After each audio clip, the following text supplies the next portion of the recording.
20여 년 전 시작된 싸움은 아직도 끝나지 않았습니다. 지금껏 기득권 역사 속 언론 권력과 시민 권력의 싸움은 항상 언론이 이겨왔습니다. 이제 이 싸움을 끝내야 할 때입니다.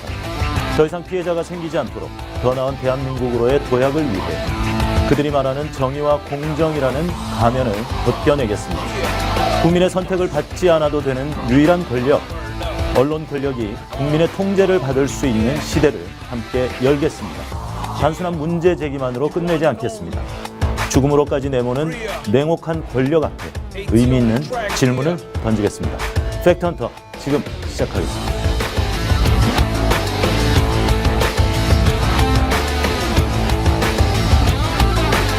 네, 여러분 반갑습니다. 시사의 품격 윤선희입니다. 오늘 팩트헌터가 벌써 3회를 기록하고 있습니다. 네, 많은 분들께서 관심을 가져주셨고 또 응원을 해주셔서 저희 방송이 롱런을 할 수 있을 거라고 생각을 합니다. 더 많은 관심 가져주시고 또 팩트TV에도 관심을 많이 가져주시기 바라겠습니다. 자, 지난 일요일 더불어민주당의 전국 대의원 대회가 성황리에 마쳐졌습니다. 이재명 당대표, 새로운 당대표가 선출이 됐고요. 또 개혁 성향의 지도부가 구성이 됐습니다. 국회의원분들은 최고위원에 출마한 국회의원분들은 다들 걱정을 많이 하셨는데 많은 깨어있는 시민 여러분들께서 현명한 선택을 해주셔서 최상의 결과를 내지 않았나 이런 평가들이 지배적인 것 같습니다. 앞으로 이재명 지도부가 더불어민주당에 우리 많은 국민들이 지금 실망하고 또 새로운 희망을 기대하고 있는데 이재명 지도부가 개혁 지도부가 민주당의 변화를 의미 있는 변화를 이루어 주시기를 부탁을 드리겠습니다. 자, 오늘은 뭐 할 내용이 상당히 많습니다. 황교익 선생님께서 2부 순서에 출연하실 예정이고요. 또 하실 얘기가 정말 많을 것 같습니다. 언론 관련해서 하실 얘기들인데요. 자, 그 이전에 1부 순서를 진행할 1화와 2화를 통해서 많은 인기를 얻고 있는 우리 하준수 의원이 오늘 불참하게 됐습니다. 개인적인 사정으로 참석을 못하게 됐는데요.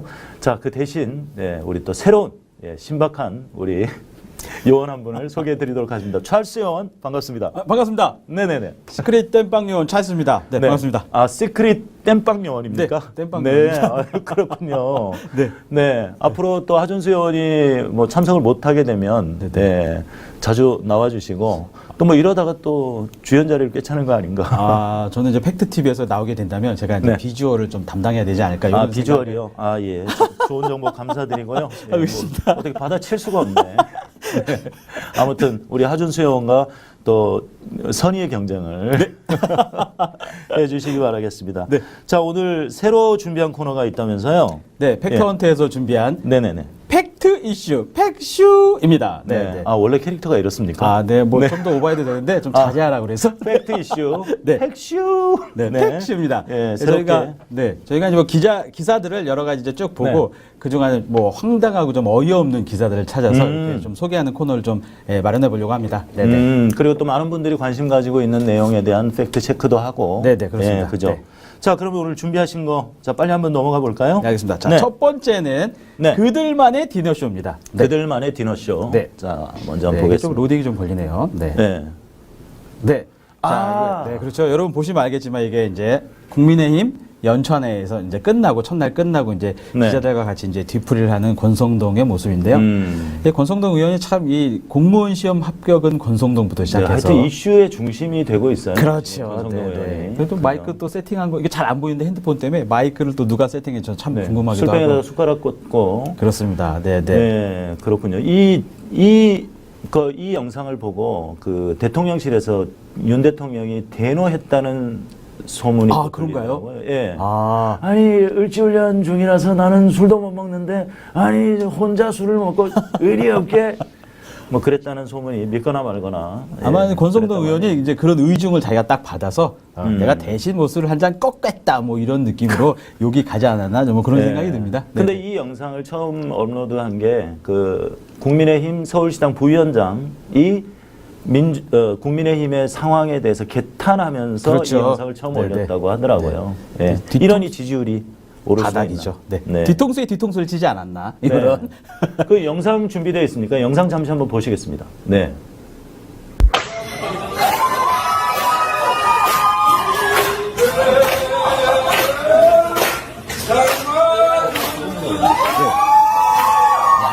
이제 품격 있는 품위 있는 노래. 네. 아, 네. 입에는 달맞으러 강릉 가는 배. 또 본인이 또 강원도 출신 국회의원이라서 그렇죠. 네, 그렇죠. 예. 그래서 저는 이 기사를 좀 접하면서 좀 네. 그랬던 거는 이 술을 마시지 말라는 어떤 자제령에도 불구하고 술을 마신 권성동 의원보다는 거기서 이제 찍고 환호하고 연호하는 기자들을 보면서 네. 아, 참 안타깝다. 다 여성 기자들이었어요. 네, 그렇죠. 네. 네. 그래서 그런 생각이 좀 들었습니다. 네. 그래서 이거 또 보시면 여기 이제 네. 옆에 이게 이제 또 이제 조세일보의 조문정 기자라고 이제 또 페이스북에 한번 난리가 났었어요. 아, 조세일보. 네, 그렇죠. 조세일보입니다. 발음을 똑바로 하셔요. 조세일보. 조세일보의 네네네. 조문정 기자가 이제 페이스북에 뭐 이런 내용을 썼어요 또. 네, 봅시다. 내용을 네네. 보니까 계획에는 없었으나 기자들의 요청으로 이뤄진 연찬회 감자탕집 술자리. 감자탕집 현장에 있던 기자들에 따르면 보통 이렇게 책임 회피를 하기 위해서 기자들이 맞습니다. 주로 쓰는 어법이에요. 따르면 네, 어법. 기자들의 질긴 요청에 권성동 원대가 노래하게 됐고 술도 기자들이 계속 권해서 마지못해 꺾어 마셨다고 한다. 이거 뭐 누가 봐도 약간 커버를 하려고 하는 그렇죠. 아주 예, 꺾어 마셨다는 그런 디테일도 기사네요. 들어가 있고요. 네네. 평범한 뒤풀이였는데 갑자기 영상이 커뮤니티에 올라가고 논란거리가 되자 현장 기자들은 민망하고 당황하고 미안해하는 분위기다. 한마디로 이건 아니지 하는 분위기. 현장 기자들의 항의에 온라인용 기사는 일부 내려갔다고 한다. 두둔하고자 올린 글이 아니다. 두둔하는구만요. 네. 그렇죠. 예. 누가 봐도 예. 매우 많이 두둔하는 예. 네. 정조문 기자. 네. 네, 정조문 기자. 조문정 기자입니다. 조문정. 네네. 아, 죄송합니다. 네, 조문정 기자. 네. 예, 조문정 기자. 예. 네, 이 조문정 기자의 이 페이스북을 딱 보면 이 글을 보면 정말 권언 유착이 제대로 이렇게 좀 권언 발휘되고 유착. 있지 않나. 네. 네네. 그런 생각이 좀 듭니다. 네. 네네. 이럴 때 우리는 전문적으로 헐겠다. 헐겠다. 네, 그래서 두둔하고자 올린 글이 아니다. 권 원대를 좋아하지도 싫어하지도 않고 개인적인 친분도 전혀 없는데 왜 이런 글을 씁니까? 이 양반이 진짜 과도하게 까이는 것 같아서 안타까운 마음에 올리는 글이 자, 안타깝지 않습니까, 정말? 감동적이네요. 네, 논란을 원천 차단하기 위해 이런 뒤풀이 자체가 없어질 수도 있겠다. 아쉽다는 얘기네요. 그렇죠. 뒤풀이가 없어지면 또 윤석열 대통령이 싫어할 겁니다. 더. 네. 없어지면 안 되죠. 모든 사람이 오해받지 않고 잘못한 것만큼만 욕먹었으면 좋겠다. 야 정말 참 네. 안타깝습니다. 안타까운데요. 제가 뭐 하나 제안을 드린다면 음. 저희 이제 이런 자리 있으면 저희 팩트 TV도 좀 불러주시면 저희 어. 또 감자탕 잘 먹거든요. 이 뼈 발골을 저희가 잘합니다. 꼭 불러주시면 저희가 핸드폰 찍어서 화도까지 딱 바로 지금 세트로. 뭐 성대모사 하는 거세요? 아, 네, 걸렸나요? 누구 흉내내는 것 같기도 하고. 제가 감자탕 잘 먹습니다. 소주 한 잔.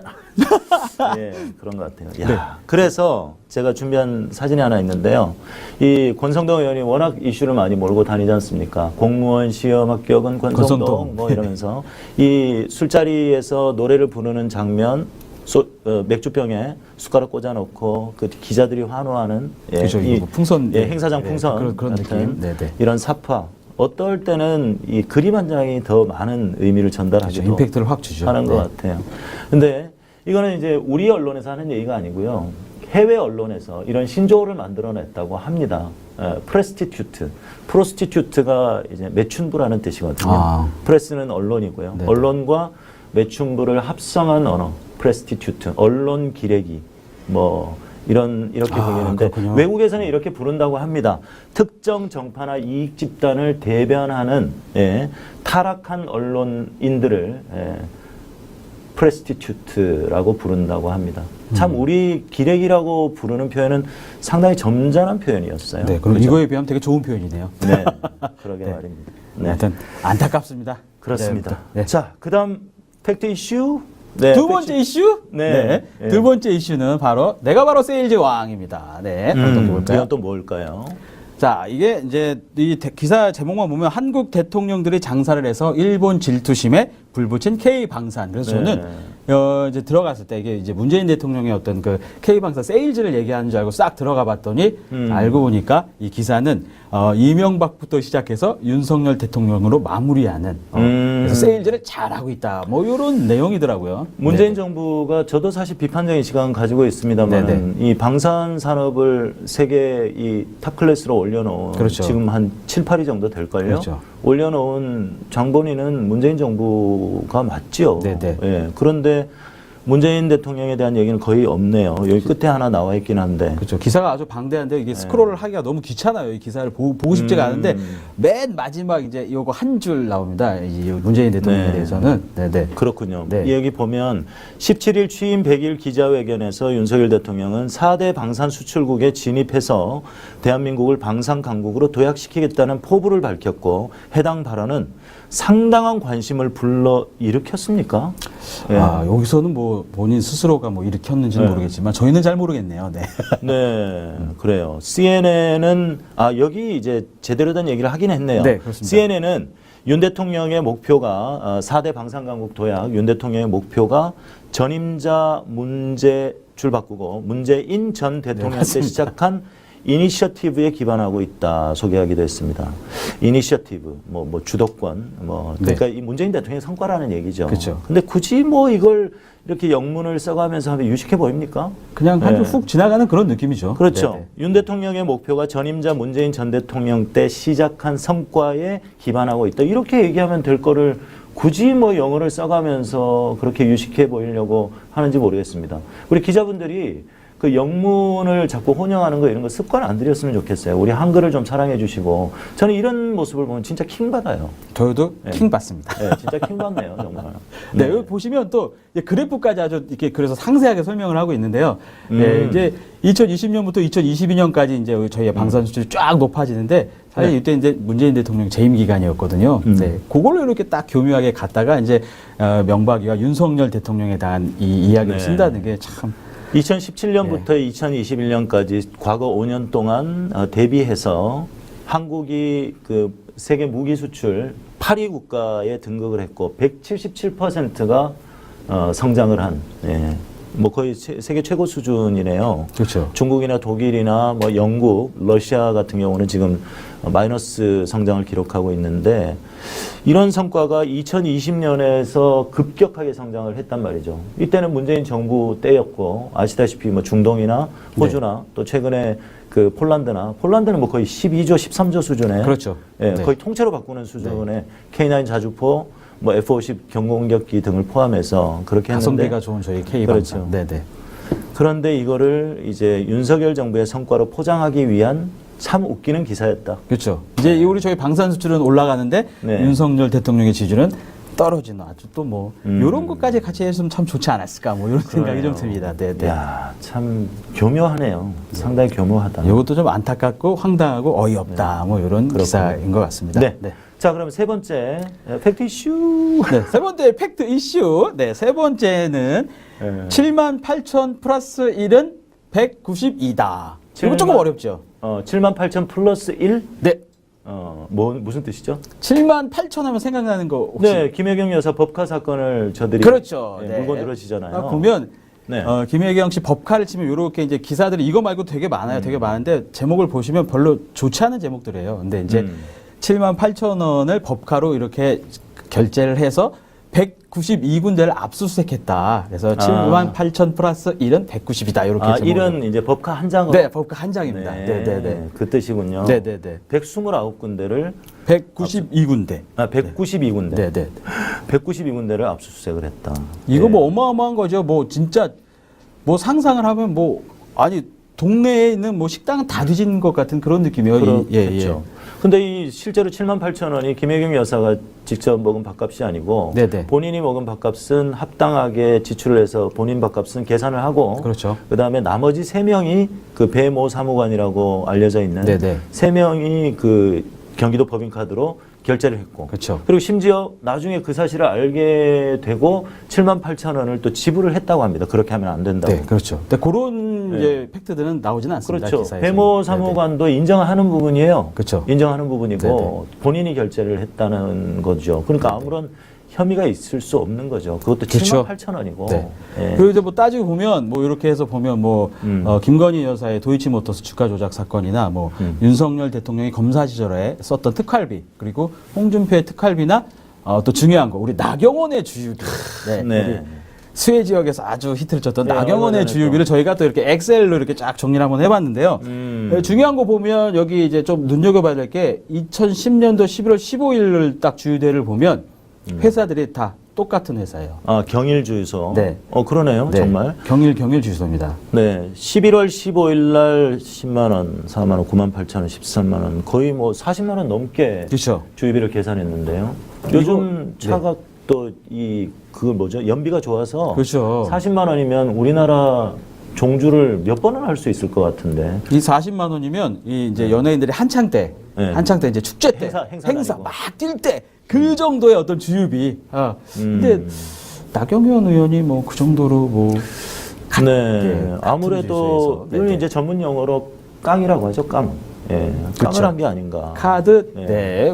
뭐 이런 의심이 되고 네. 이것도 이제 쓱 지나가면서 보시면 되는데 이제 홍준표 의원의 이제 예전에 특활비? 이제 특활비를 이제 생활비로 썼다. 그런데 그걸 법원에서 각하를 했다. 이게 그거 남아가지고 마누라한테 갖다 줬습니다. 뭐 몇 천만 원, 4천인가 5천인가. 우리 잘 되시네요. 우리 윤선희 MC님이 잘 되십니다. 이게 네네. 네, 갖다 줬습니다. 그래도 수사 안 해요. 수사 안 했죠. 예. 압수수색은 뭐 이렇게 뭐 생각도 못했고. 예. 12,900군데, 19,200군데를 압수수색을 그렇죠. 해야 될 판인데. 그렇죠. 예. 근데 옆에 또 기사를 보시면 이거 되게 너무나 잘 아시는 여러분들이 원희룡 지사의 이제 오마카세 네, 1인당 3만 원. 보고령, 네. 제주도지사 보고령, 예, 오마카세 1인당 3만 원. 수상한 법과 지출. 이게 그 원희룡 당시 제주도지사가 어떤 그 네티즌 분께서 제주도에서 법카를 쓴 그 식당을 맛집 지도로 네, 그렸어요. 맞습니다. 보고, 한우, 뭐 와규, 그렇죠. 또 오마카세, 네. 뭐 이런 거 엄청 좋아하더라고요. 좋아하세요? 음식 드시는 걸 좋아하시나 봐요. 네. 이런 걸 수사를 해야 됩니다. 예, 공정하게 하려면. 네, 형평성에 맞지 않나 좀 이번 주에 저희가 다뤘던 되게 팩트 이슈 어처구니 없는 기사들이었습니다. 네, 기사 세 가지였군요. 그래서 자, 그리고 이거 또 중요한 하나. 겁니다. 예. 네, 중요한 거. 지금 어제 오늘 이 얘기들이 계속 나오고 있어요. 그 봉화마을에 동행했던 그 김건희 씨의 그 지인, 예, 김양영 교수라고 알려져 있습니다. 네, 김양영 교수. 아주 그 필라테스 교수님이라고 그렇죠. 알려져 있죠. 저희는 낯이 이거요. 그런데 이 교수님이 그죠. 네네. 상당히 낯이 익습니다. 뭐 전 국민이 다 아실 만한 분인 것 같은데 지금 아직 팩트 체킹이 안 됐습니다만은 이런 얘기가 나오고 있어요. 봉화마을 동행 김양영이 대통령 관저공사 21g 대표로 밝혀졌다. 관저공사 그 특혜의혹. 네네네. 네, 21g 대표로 밝혀졌다. 그리고 네, 보안이 절대적인 관저공사는 이거는 개인 돈으로 하는 게 아니잖아요. 그렇죠. 국가의 세금으로 네. 하는 것이고 또 보안 시설이기 때문에 이 허가받은 업체가 그만한 역량이 있는 업체가 공사를 해야 됨에도 불구하고 만약에 이게 사실이라면 이거는 정말 엄청난 국정농단이라고 저는 보거든요. 네, 이거 그렇게 그냥 보입니다. 네. 예, 지나칠 수 없는 내용이고 김건희 씨가 그랬잖아요. 남편이 대통령이 되는 경우라도 저는 아내의 역할에 충실하겠습니다. 뭐 이러면서. 1인 다역을 하시네요. 네. 근데 오늘 찰스 의원도 정말 상당히 능수능란하세요. 베테랑이세요. 저는 비주얼만 담당하고 싶습니다. 아, 예. 너무 감사드리고요. 이거 어떻게 수습하지? 네. 아무튼 21g 대표로 밝혀졌다. 근데 일각에서는 대표는 다른 사람이다라고 하는데 만약에 이게 사실이고 또 이런 관련이 있다면 이거는 뭐 100% 김건희 씨의 입김이라고 볼 수밖에 없지 않습니까? 그렇죠. 요거는 팩트 네. 체크가 좀 필요하겠네요. 그리고 민주당에서도 지금 이제 김건희 특검법이 발의가 돼 있고 여기에 대해서 당론으로 결정할지 말지를 지금 결정하는 상황에 있을 텐데 좀 민주당이 제대로 역할을 해서 네. 예, 내부 총질만 하지 말고 그쵸, 그 저의 예, 바람이죠. 내부에 대한 비판은 필요하지만 진짜 이 비판을 위한 비판, 비난을 위한 비난은 안 된다. 제가 이런 거 가지고 조금 민주당이 좀 싸워줬으면 좋겠다. 예, 그런 생각이 듭니다. 네. 이번 건 저희 하여원이 또 이게 복귀하면 바로 한번 또 네, 저희가 그렇죠. 팩트 헌팅 해보는 그런 네. 시간 갖도록 하여원 하겠습니다. 지금 보고 있을 거예요. 네, 보고 네. 있어요. 하여원 보고 있지? 저러다가 내 자리 뺏기는 거 아닌가? 우리 선배님이 너무 잘하시는데. 예, 너무 걱정하지 마시고요. 예, 뭐 인생은 어차피 약육강식의 세계이기 때문에. 그리고 저는 비주얼 담당입니다. 아, 예, 예, 감사하고요. 자, 그러면 우리 하연이 다녀온 그 팩트헌팅, 네.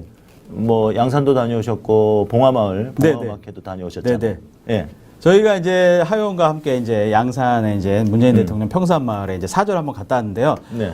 아, 이제 어쨌든 그 울타리 300m 밖으로 밀려났잖아요. 네. 그래서 경호 지역이 확대돼서 그거를 저희가 취재를 했는데 오늘은 시간 관계상 안 보여드리고 다음 주에 하요원이 복귀해서 보여드리는 거도록 하겠습니다. 알겠습니다. 네. 그러면 봉화음악회? 네, 예. 아주 아름다운 선율을 흘렸던 봉화음악회로 한번 여러분과 같이 한번 가보겠습니다. 네, 보겠습니다.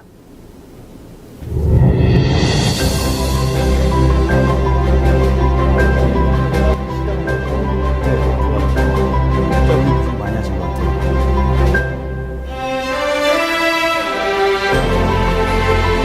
하연이 간다.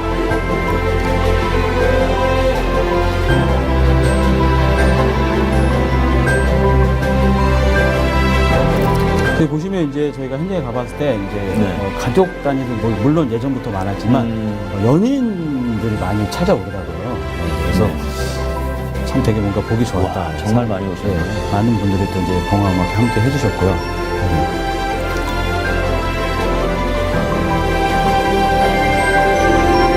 참 아름다운 모습입니다. 평화롭고. 네,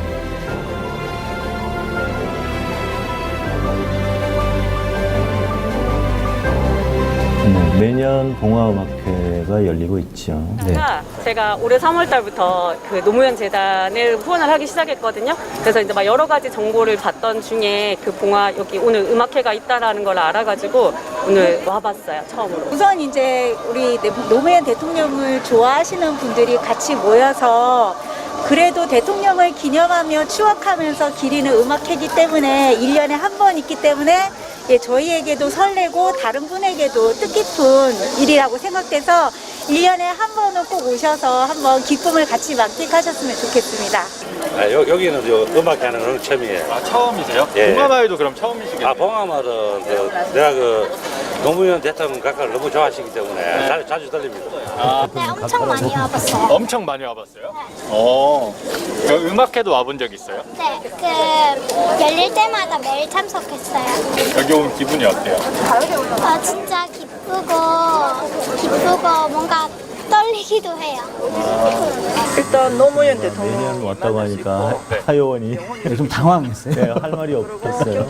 공기도 좋고 또 같은 생각을 가진 사람들이 모이니까 좋고 또 공감대도 형성되고 음악도 오늘은 봉화음악회가 열리는 날입니다. 코로나 때문에 2년간 온라인으로만 공연하다가 올해는 오프라인으로 공연하게 돼서 많은 정말 잘 사람들과 어울리네요. 함께하고 네, 있습니다. 이제 뭔가 갖춰진 것 같습니다. 우리 즐길 하요원. 준비 되셨나요? 공중파에 진출. 저랑 같이 즐겨보시죠. 다행인 줄 아세요, 여러분? 진짜 저하고 동시대에 이렇게 사는 것을 10분 이해합니다. 첫 번째 천만 다행으로 하시고 두 번째 진짜 저한테 고마워하셔야 돼요. 내가 사회자 했기에 망정이지 내 마음 잘못 먹고 사이비 종교 같은 거 만들었으면 여러분 싹 다 털어먹었어요 내가. 어닝소다라는 지역의 어떤 예술인인 것 같아요. 그렇죠. 두렵지만 설레임에 시작에 네가 있어 많은 분들이 괜찮아 잘될 거야 원래 이한철 저희 대학교 후배인데 이한철 슈퍼스타 네, 맞습니다. 알리 씨. 알리님이 또 알리 씨는 이런 의미 있는 행사에 참석 많이 하세요. 네, 그렇죠. 예전에 3.1 그 기념 문화행동에도 같이 상록수를 같이 보냈었어요. 아, 우리 네네네. MC. 아름다운 소녀를 한참 들려주셨습니다. 알리님도. 네, 개념 가수 알리.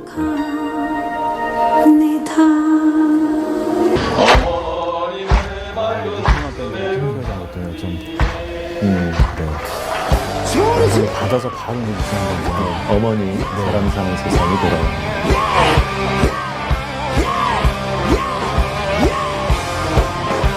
실제로 만들어 가야 되는가요? 네, 맞습니다.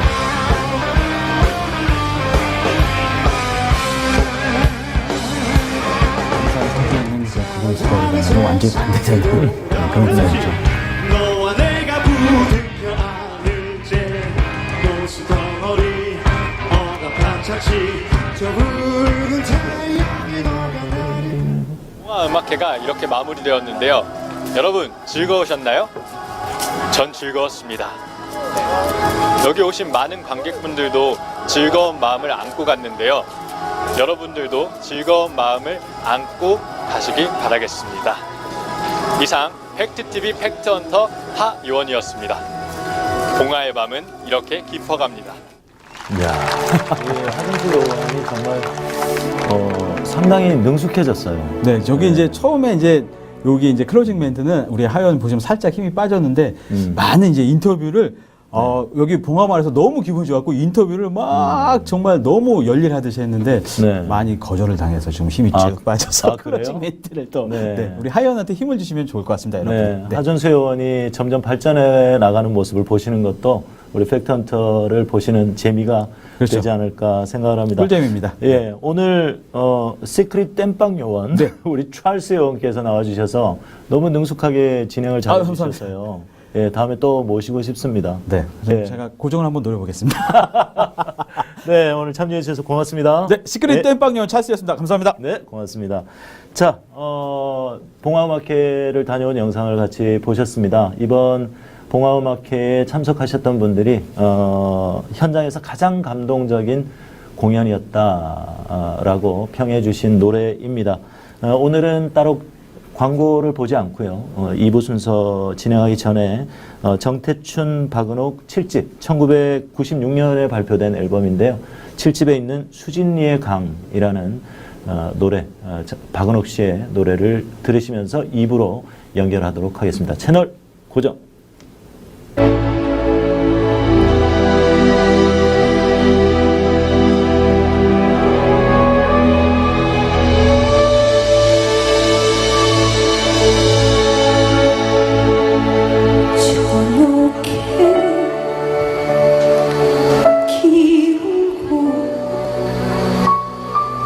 들엔 빨간 봄꽃이 피고 들려 나간 사람들 노을 지고 돌아올 시간 작은 물고기 캄캄해 허리 구부려 몸들을 싣고 빛나는 물결 그 강도길 그리움처럼들 돌아올 시간 미풍에도 억새 푸른 떨고 풀숲에도 곤들 꽃들은 피어 노란 나비 흰 나비 아직 꽃잎에 날고 이제 그 위에 저녁 노을이 깃들면 저녁에는 기울고 들엔 빨간 봄꽃이 피고 들려 나간 사람들 노을 지고 돌아올 시간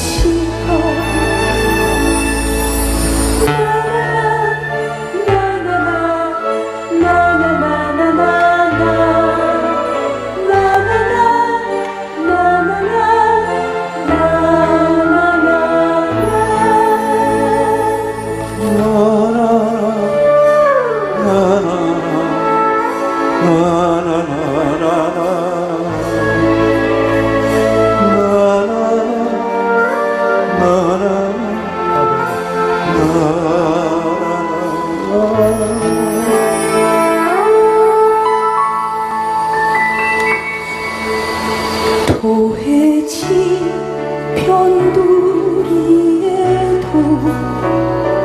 긴긴 그림자 해 떨어지고 고비 골목길 일 나간 사람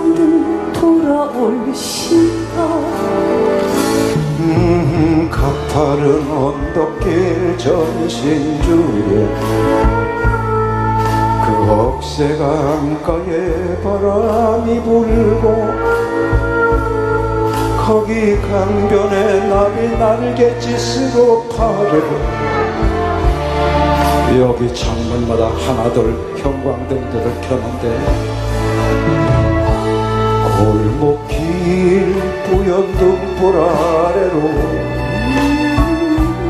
고단한 사람들 서둘러 지나가고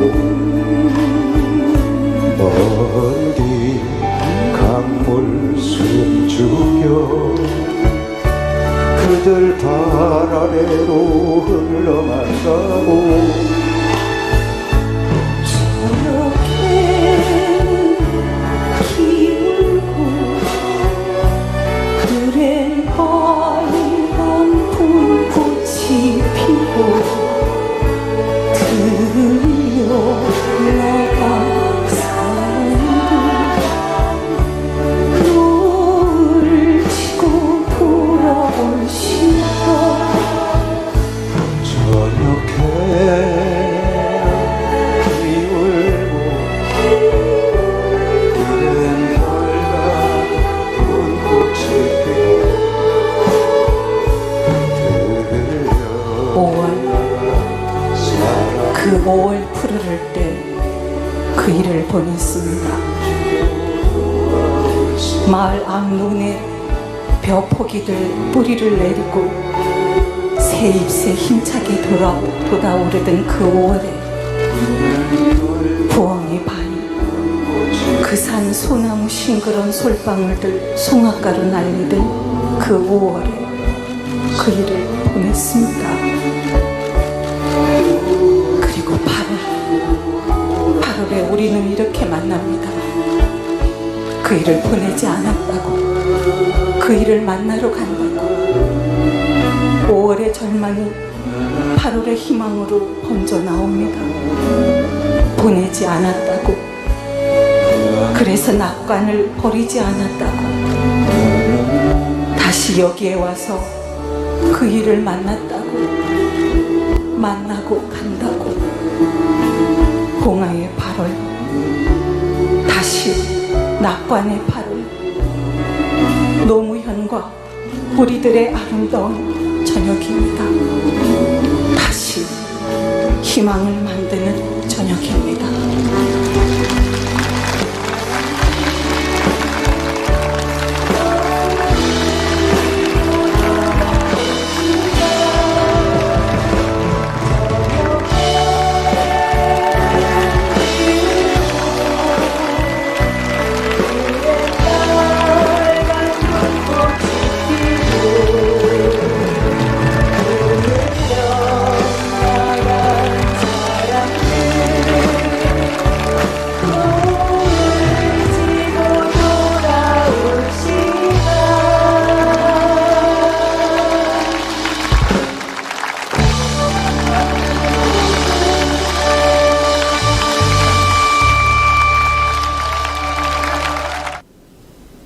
네, 팩트헌터 3화 진행하고 있습니다. 2부 순서일 텐데요. 많은 분들이 기다리셨을 것 같습니다. 우리 황교익 선생님 모셨습니다. 반갑습니다. 네, 반갑습니다. 네, 황교익입니다. 안녕하세요. 네, 반갑습니다. 그동안 어떻게 지내셨습니까? 잘 지내고 있습니다. 아, 그렇습니까? 네, 조용하셨다는 네. 느낌이 좀 들었어요. 제가 늘 방송에 나오다가, 예. 잘 안 나오니까, 예. 그러니까 조용히 지낸다, 이렇게들 보통 생각들을 하세요. 그러니까 방송에 출연했던 사람들은 늘 방송에 나와야 된다라는 생각들을 가지고 계신 분들이 많은 거예요. 많죠. 네. 원래 방송 일은 저한테는 뭐 직업이 아니었고 그냥 재미삼아 하는 일 중에 하나였기 때문에 원래 제 하던 일 그냥 재미나게 지금 잘하고 있습니다. 잘 지내시는 거죠? 네, 잘 지내고 네, 그렇군요. 이번에 이제 이틀 전에 민주당 전국 대의원대회가 끝났고 네. 이재명 지도부가 이제 구성이 됐어요. 이 선거에 대해서 그리고 또 이재명 당대표에게 또 바라는 점이 있다면 민주당 지도부에게 한 말씀 해주시면 어떨까요? 그 더불어민주당 지도부 바뀌었다는 것이 이렇게 제가 바깥에서 이렇게 보기에는 네. 그 지금 흔히 그 진보 민주 정치 세력이라고 이야기하죠. 그 반대편에 있는 국민의힘의 그 세력, 네. 이걸 보통 이제 산업화 세력이라고 하고 그 반대편에 있는 것은 민주 세력이라고 보통 이렇게 이야기를 해왔습니다. 그 세력의 시작점이 박정희 독재와 싸워 나가는 김대중 선생님, 그렇죠. 그리고 전두환 정권과 맞서 싸우는 광주의 그 민주 세력들이죠. 그걸 기반으로 지금 민주 정치 권력이라는 게 하나가 크게 형성이 되어 있는데 여기에 이제 살짝 새롭게 세력이 교체되고 있는 것이다라고 저는 생각을 해요. 이제 안에 내부에서도 그런 많은 비판들이 있었죠. 586 운동권 네. 물러나야 된다라고 이야기를 하는데 사실 이런 식으로 의학적으로 물러나야 된다 이렇게 말하면 안 되죠. 나이가 들면 자연스럽게 그냥 다 물러나게 돼 있는 거죠. 생리적으로 맞습니다. 바뀌게 돼 있습니다. 예. 근데 그러니까 물러나는 것이 아니라 그분들이 이때까지 해놓았던 여러 가지 성과들을 잘 우리가 안고 더 나은 세상으로 가고 있다라고 이렇게 이야기를 해야 되겠죠. 그렇죠. 그래서 지금 이재명 당대표는 한국의 민주진보 정치 권력이 좀 새롭게 이렇게 바뀌어 나가는 재편되고 있는 그렇게 저는 보입니다. 그래야 된다고도 보고요. 그렇죠. 그러니까 그게 이제 권력의 재편이라고 말씀을 하셨는데 그렇기 때문에 이재명을 또 견제하는 세력들이 많았던 게 아닌가. 그렇죠. 그 지금 전당대회 기간 중에 나왔던 이재명과 반대편에 서 있던 분들에 대한 평가들 중에 이런 말들이 있었죠. 네. 이재명이 당대표가 되면 그 공천 문제가 발생할 것이다. 한 지역구에서 3선 이상 한 국회의원들한테 공천을 하지 않는 사실 이게 그렇죠. 주변에 열린 그 민주당하고 합의 본 것 중에 하나가 여기 있었죠. 그렇죠. 합당 조건에 3선 연임 금지 그리고 열린 공천. 열린 공천까지 포함해서 그렇죠. 이렇게 되면 지금 그 더불어민주당에서 다선으로 그 지역구 관리를 하면서 잘 정치 행위를 하고 계시는 분들, 예, 이분들이 사실 위험할 수 있죠. 그렇죠. 자리를 내놔야 되는. 그렇죠. 그래서 그분들이 이재명에 대해서 반대를 많이 했을 것이다라고 이렇게들 이야기를 하세요. 그렇죠. 그런데 뭐 꼭 그것만 가지고 그러겠어요. 그러니까 뭐 정서적인 문제도 좀 있을 것이고 뭐 여러 가지 뭐 복합적으로 이재명 당대표에 대해서 거부감을 가지고 있는 세력이 일부 존재를 한다라고 봐야 돼요. 일부. 지금 실제로 뭐 전당대회 결과가 그렇지 않습니까? 네. 77.77%라는 네. 그 압도적인 득표율로 당대표가 되었거든요. 네. 그러면 뭐 당심이든 민심이든 지금 이재명이 지금 민주진보 시민 세력들을 다 안고 갈 수 있는 가장 유능한 정치인이다라는 것을 우리가 다 공인을 한 것이다. 인정한 것이다. 이렇게 보는 게 맞겠죠. 네.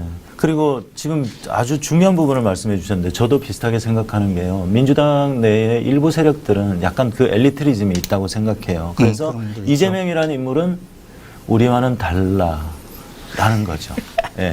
이 뭐 변방에서 시민운동이나 하던 뭐 이런 의식이 좀 있는 것 같아요. 노무현 대통령 때도 그렇잖아요. 맞아요. 고졸이라고 네. 아니 그 사시 합격한 사람 보고 고졸이라고 학번이 어떻게 됐어요 하고 검사와의 대화인가 그렇게 낮춰보려고 하는 게 있었죠. 그렇죠. 이재명도 그렇죠. 검정고시 출신의 소년공 출신 노동자 네. 출신이죠. 그래서 거기에 대한 멸시 같은 게 분명하게 있을 거예요. 그러니까 한국 사회에서는 있는 집안, 조선시대 때부터 뭐 명문가라고 이야기하는 그 집안, 족보 있는 집안의 출신의 네. 그 할아버지나 아버지는 그래도 적어도 일제강점기에 뭐 학자를 했든 뭘 했든 뭐 이렇게 좀 떵떵거리는 위치에 있었고 하는 그 줄기가 있어야만이 정치도 하고 뭐도 하는 것처럼 이렇게 아직 귀족 사회의 관습에 이렇게 젖어 있는 분들이 많이 있어요. 예. 지금 민주공화정이잖아요. 그렇죠. 족보가 왜 필요하며? 예. 그 집안이 뭐 필요하며? 예. 미국의 오바마는 그렇게 보자 그러면 노예 출신이잖아요. 그러네요. 집안이 네. 노예 집안 출신이 대통령까지 해요. 미국에서는 그런 시각들을 우리가 이제 교정을 해야 되죠. 네. 소위 그 대한민국을 이끌어간다고 착각하는 그 0.1%의 기득권들이 우리가 대한민국을 어떻게 재건했는데 말이야. 어떻게 세웠는데 말이야. 어디 깜도 안 되는 것들이 이런 의식들이 있다는 거죠. 야. 뭐 제대로 했으면 인정을 해주겠는데 제대로 한 것도 없으면서 시원하게 오늘 좀 까주십시오. 아, 네. 그리고 지금 우리 시민 권력이 그러니까 저는 이렇게 규정합니다. 이제 뭐 보수, 좌파, 우파, 뭐 진보 보수의 개념보다는 기득권 권력과 절대적인 압도적인 시민 권력과의 싸움이다. 기득권과 시민 권력과의 싸움이다라고 하는데 우리 시민들이 상당히 많이 이제 깨어났죠. 집단지성의 수준이 높아졌고 그래서 지금 뭘 하고 있냐면 대선 패배 이후에도 몇십만이 권리당원이 가입을 했고 이런 역사 전례는 없었잖아요. 맞습니다. 그리고 앞으로 우리가 140만, 150만을 넘어서 200만, 300만 권리당원 시대를 만들어서 이재명이라는 우리가 희망을 가지고 있는 정치인이 제대로 일을 하도록 우리가 같이 한번 해보자. 이렇게 얘기하고 있어요. 우리가 그러니까 민주공화정이라는 이 정치 체제를 가지게 되는 게, 그 물론 이제 그 앞에 보면 뭐 동학이라든지 기미독립선언이라든지 뭐 거기다 민주공화정에 대한 선언이 있죠. 그 안에 1919년에 그런 게 있지만은 실질적으로 우리한테 민주공화정의 국가로 살아 하고 이렇게 주어지는 게 해방 이후의 일이거든요. 최근래의 일이죠. 그런데 이걸 분단되면서 북한은 그 사회주의 체제, 그냥 소련에 의해서 이렇게 주어지고 우리는 이거 왜 어떻게 해서 주어졌지? 미국에 의해서. 미국이 실질적으로 이 남한 지역을 통치를 하면서 미국식 민주주의를 갖다가 이거 심은 거죠. 그렇죠. 이식당한 것이라고 봐야 돼요. 우리의 의식 자체는 민주공화정의 시민으로 살 만큼 성숙되어 있지 않은 상태에서 제도와 체제만, 법만 이렇게 들어온 거죠. 여기에 맞춰서 우리가 살아야 돼. 뭐 조국은 뭐 가부를 받았다라고 이렇게 이야기를 하고 빛을 졌다라고 이야기하시는 분들도 있고 이래요. 맞아요. 예, 미리 끌어당겨서 우리가 민주공화정을 시작한 거죠. 네. 요즘 젊은 세대들은 가불이란 말을 거의 안 쓰기 때문에 잘 모르는구나. 네, 조국 장관께서 최근에 쓰신 그 가불 선진국이라는 책 말씀을 하시는 거죠. 그걸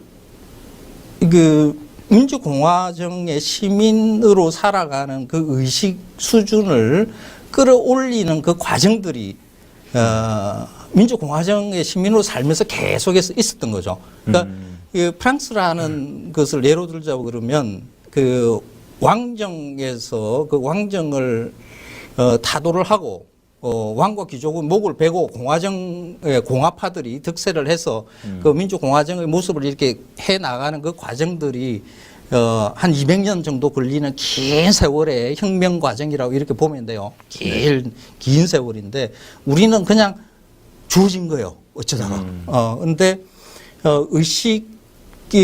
시민의식도 성숙하지 못하고 정치 권력도 아직 이건 민주공화정의 모습으로 정치를 하지 않고 그냥 왕정, 내가 왕인 것처럼 이승만은 지가 왕인 줄 알았어요. 지가 이시왕가의 자손이라고 그러고 박정희 그냥 죽을 때까지 황제 노릇을 하려고 유신 개헌하고 그랬던 거거든요. 전두환도 그랬고요. 이제 그런 독재자들에 의해서 민주공화정이 훼손되는 과정들을 보면서 계속 끈질기게 시민의식들을 키우고 온 거라고 이렇게 봐야 되는 거죠. 그러니까 지금 상태는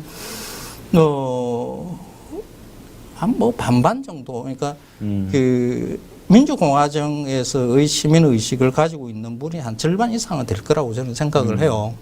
아직 왕정. 그러니까 그 우리 정치 구도를 흔히 그 보수와 민주의 대결로 이렇게 이야기를 하는데 보수와 진보, 좌파 우파 이렇게 분류를 하는데 그거보다는 이렇게 분류하는 게 더 명쾌할 수 있겠다라고 생각하는 게 이제 이런 지점이에요. 왕당파와 공화파. 네. 아직 왕정의 흔적을 채 지우지 못한 사람들. 윤석열을 왕으로 생각하는 사람들이 아직 존재를 하고요. 윤석열의 손바닥에 왕자 새겨가지고 이렇게 다니는 거. 그걸 아주 좋다고 생각하는 분들이 존재를 하는 그걸 왕당파라고 볼 수 있고요. 민주공화정의 운영 원리대로 우리가 살아야 된다라고 하는 그 분들 공화파. 이 공화파가 이제 점점 더 많이 늘어나고 있다. 그 과정이 그렇죠. 있다. 이렇게 저는 해석을 합니다. 그리고 이제 서두가 조금 길어지긴 했는데 네. 그 대선 이후에 이런 그 논평을 하시는 분들이 계셨어요. 이 극보수 쪽에 있는 그 소위 말하는 기득권들이 큰일 났다. 윤석열이 대통령이 되긴 했지만 0.73% 이겼잖아요. 그래서 이 나라의 대통령이 2명이 나왔다라고 그들은 여기는 거예요. 어떤 의미냐면 47.8%의 이재명 후보의 지지율이 있었고 1600만이 넘는 그리고 정의당 심상정 씨의 표를 80만 표를 합치면 절대 과반이 넘은 거죠. 50%가. 그래서 이대로는 우리가 원하는 것을 바꿔내지 못한다. 그래서 이 나라의 대통령이 2명이다. 그리고 심지어는 이 대한민국의 그들이 말하는 빨갱이가 절반이 넘었다. 큰일 났다. 이렇게 보고 있다. 그렇죠. 그 우파들이라는 게 한국 사회에서 우파는 그 명료하게 정치적으로 유럽에서 말하는 그런 우파하고 조금 성격이 다르죠. 그 민족주의가 굉장히 강하고요. 국가주의 강한. 박정희 시대 때 만들어진 국민교육 헌장에 충실한 그런 분들이라고 봐야 되겠죠. 이분들이 지금 세상이 변해 나가는 것에 대해서 걱정을 하겠죠. 왜 잘 먹고 잘 살았으니까. 그분들의 논리대로, 박정희의 논리대로 잘 먹고 잘 살았는데, 이제는 그런 시대가 아니야 하고, 시민들이 계속해서 변화를 요구를 하고 있으니까 걱정스러울 거예요. 근데 세상은 반드시 그런 식으로 바뀌게 돼 있어요. 네, 그렇군요. 자, 이제 윤석열 정부가 출범한 지가 이제 110일 조금 지났습니다. 네. 예, 정말 많은 일이 벌어졌는데요. 자, 이 윤석열 정부의 상황에 대해서 또 총평을 한번 해주신다면. 우리가 다 예측했던 상황대로 지금 흘러가고 있는 거라고 보면 돼요.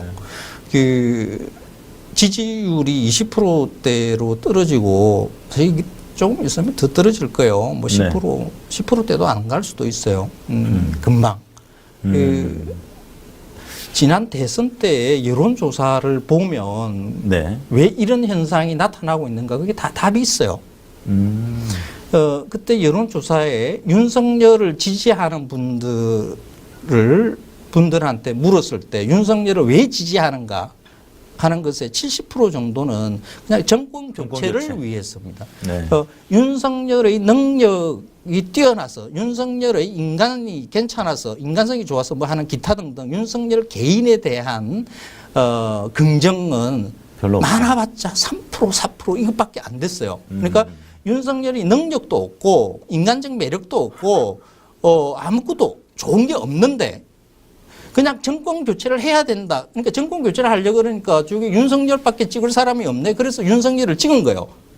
그러면 대선 때에 대선에서 그 선거 결과가 딱 나왔을 때 윤석열 이겼음 하면 국민들이 윤석열을 찍은 사람들은 이미 이번 대선에서 이룰 것을 다 이룬 거예요.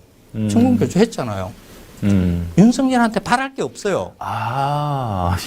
이거 신박한 접근이네요. 맞네요. 그래서 보통 대통령 선거가 끝나면 이긴 쪽에서는 환호가 터지고 시민들이 박수치고 그날 저녁에 축배 들고 이러거든요. 그런데 그날 저녁에 상황도 그렇게 좋은 상황이 아니었기도 했지만은 윤석열이 이겼다라는 것에 환호하는 시민들을 잘 보지 못했다라는 이유가 뭔가? 기대한 게 없었으니까. 기대하는 게 없으니까. 그러니까 이게 지금의 그 지지율이 폭락하는 이유 그냥 단순합니다. 그때 당시에 여론조사를 기반으로 제가 이거 추측을 해보면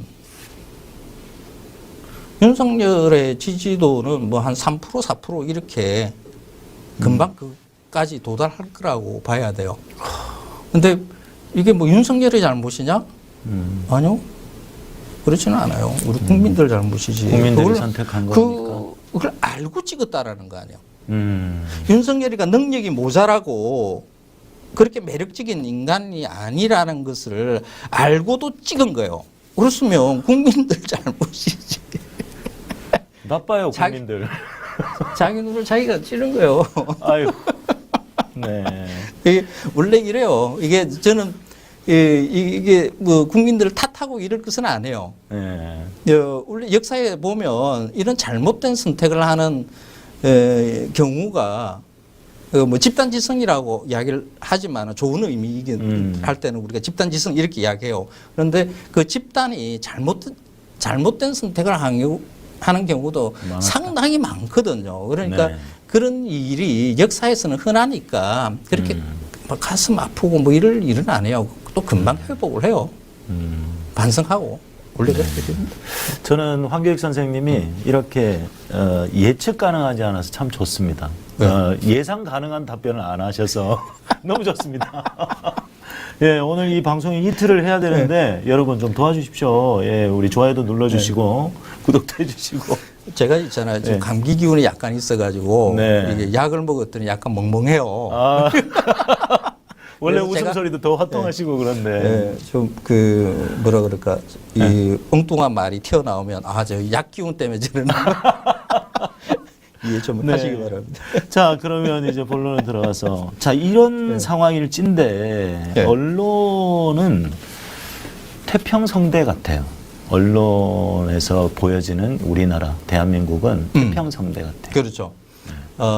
외국 언론이 오히려 더 걱정을 해주고 있죠. 그렇죠. 영국 언론, 독일 언론 뭐 이런 데서 야, 대통령이 기본도 안 돼 있는 것 같아. 대통령이 수렁에 빠진 것 같아. 뭐 이렇게 보도를 해요. 이게 외국 언론이 왜 저러는가를 그 외국 언론들의 감성을 빙의해서 보자 그러면 문재인 정부 기간 동안에 대한민국이 그 개도국에서 선진국으로 이루고 그렇죠. 국가적 이미지도 어마어마하게 좋았고 아주 훌륭한 국가 이미지를 가지고 있었거든요. 그렇죠. 그러니까 대한민국 국민은 저런 대한민국 국민들이 있나?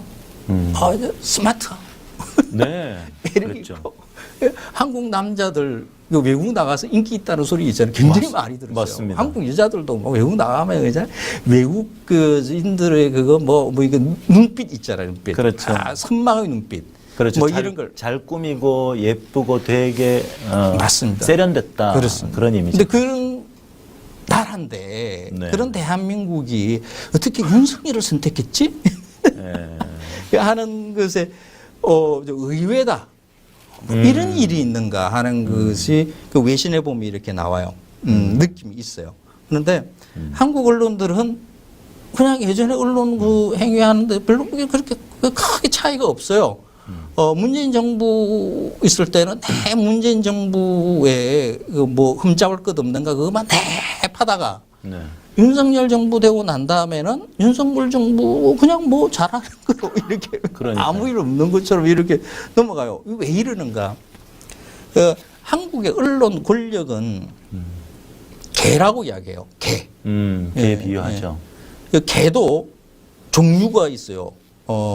그냥 막 짖으면서 아무나 무는 개가 있고 말 잘 듣고 그냥 꼬리 살랑살랑 흔들면서 이렇게 아무 누구한테나 잘하는 개가 있어요. 한국 언론 개는 죄송합니다. 언론이 여러분이 개라는 뜻이 아니라 한국 언론 전반에 대한 비유로서의 개 이렇게 이야기를 하는 겁니다. 자기한테 권력을 나눠줄 것 같은 정치 권력에 대해서는 꼬리를 살랑살랑 애완견의 역할을 한다. 그래.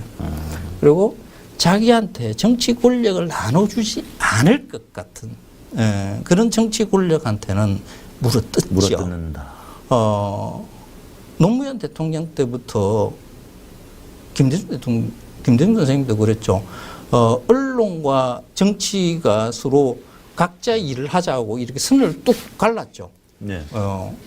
정치가 언론한테 간섭하지 않을게, 너희들 탄압하지 않을게, 너희들 자유 무한으로 누려, 너희들 비판해 그냥. 서로 언론과 정치는 사실 그게 가장 행복한 거죠. 그렇죠. 서로 견제하면서 이렇게 하는 거죠. 근데 이렇게 하면 언론이 정치 권력의 그 달콤한 것을 얻어먹지 못하는 거죠. 그러니까 싫어하는 거죠. 간섭 안 하겠다고 해도 뭐라고 하는 거네요. 서로 내밀하게 나눠 먹어야 되는 건데 나눠 먹지를 않는 권력은 싫어하는 거죠. 근데 저 흔히 말하는 그 보수 정치인들은 그렇지 않죠.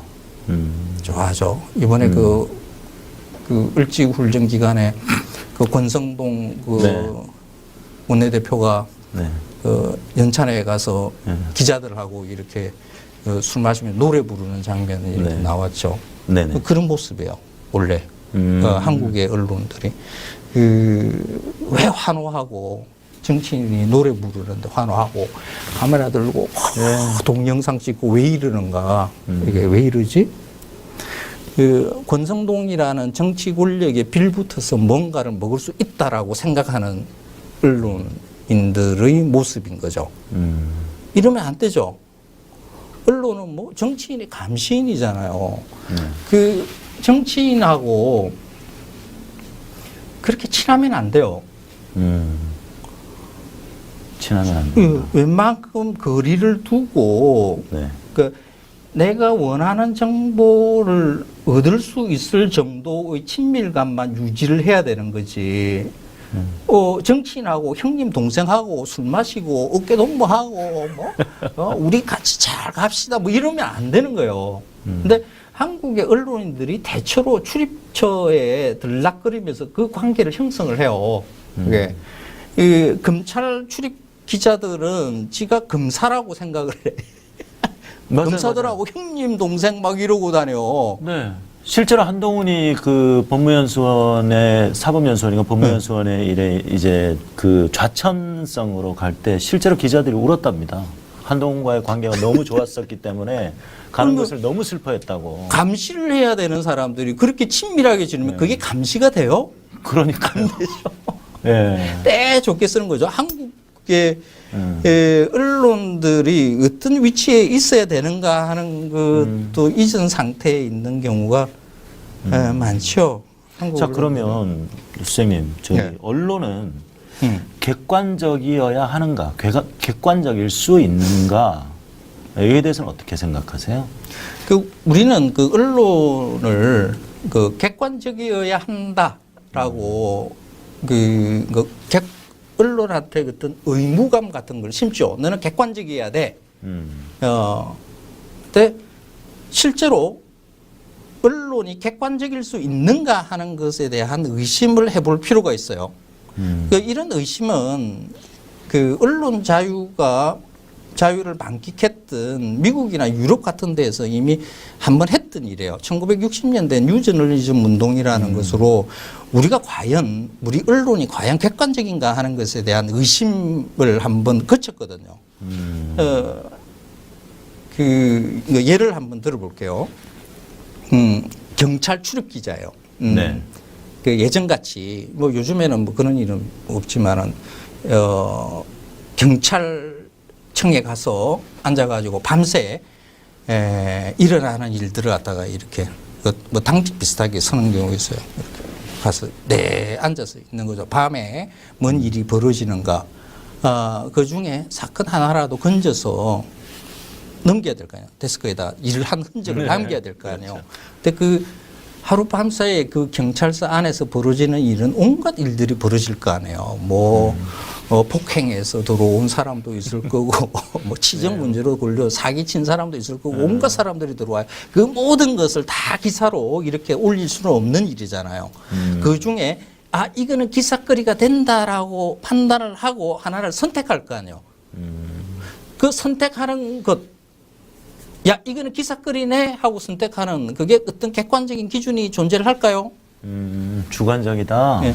기자가 가지고 있는 가치관, 세계관, 뭐 종교관, 뭐 계급적 지위, 학력, 어디 인종인가 뭐 하는 여러 가지의 조건에 의해서 아, 이거는 내한테 참 호기심이 가는 일이네 하고 선택을 하게 되는 거죠. 그 선택 자체가 이걸 기사하겠다라고 하는 그 자체가 이미 주관적인 거죠. 그러고 난 다음에 그걸 기술을 할 때, 내가 상당히 객관적으로 쓰려고 노력을 하겠죠.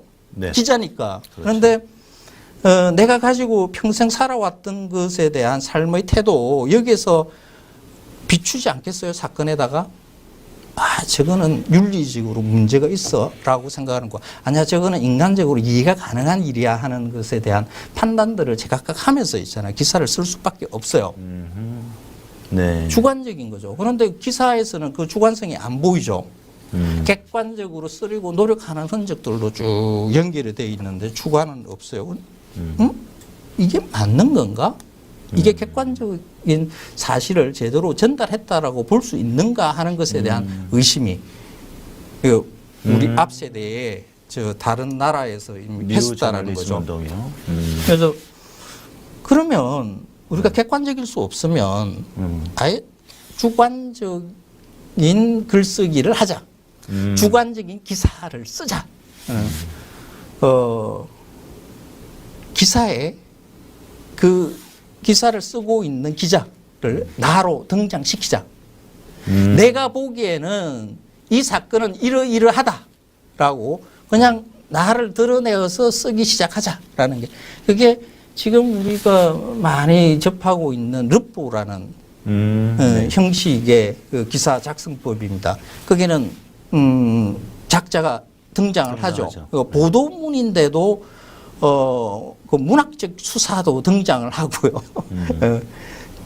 기자가 내 감성이 어떤가 하는 것도 있잖아요. 뭐 찬바람 부는 뭐해서 뭐 어떻게 했다 하는 뭐 이런 식으로 있잖아요. 이거 표현을 해요. 그러니까 주관적으로 그냥 써버리자. 그리고 내가 가지고 있는 주관성이 어떤가 하는 것을 곳곳에다가 숨겨놔요.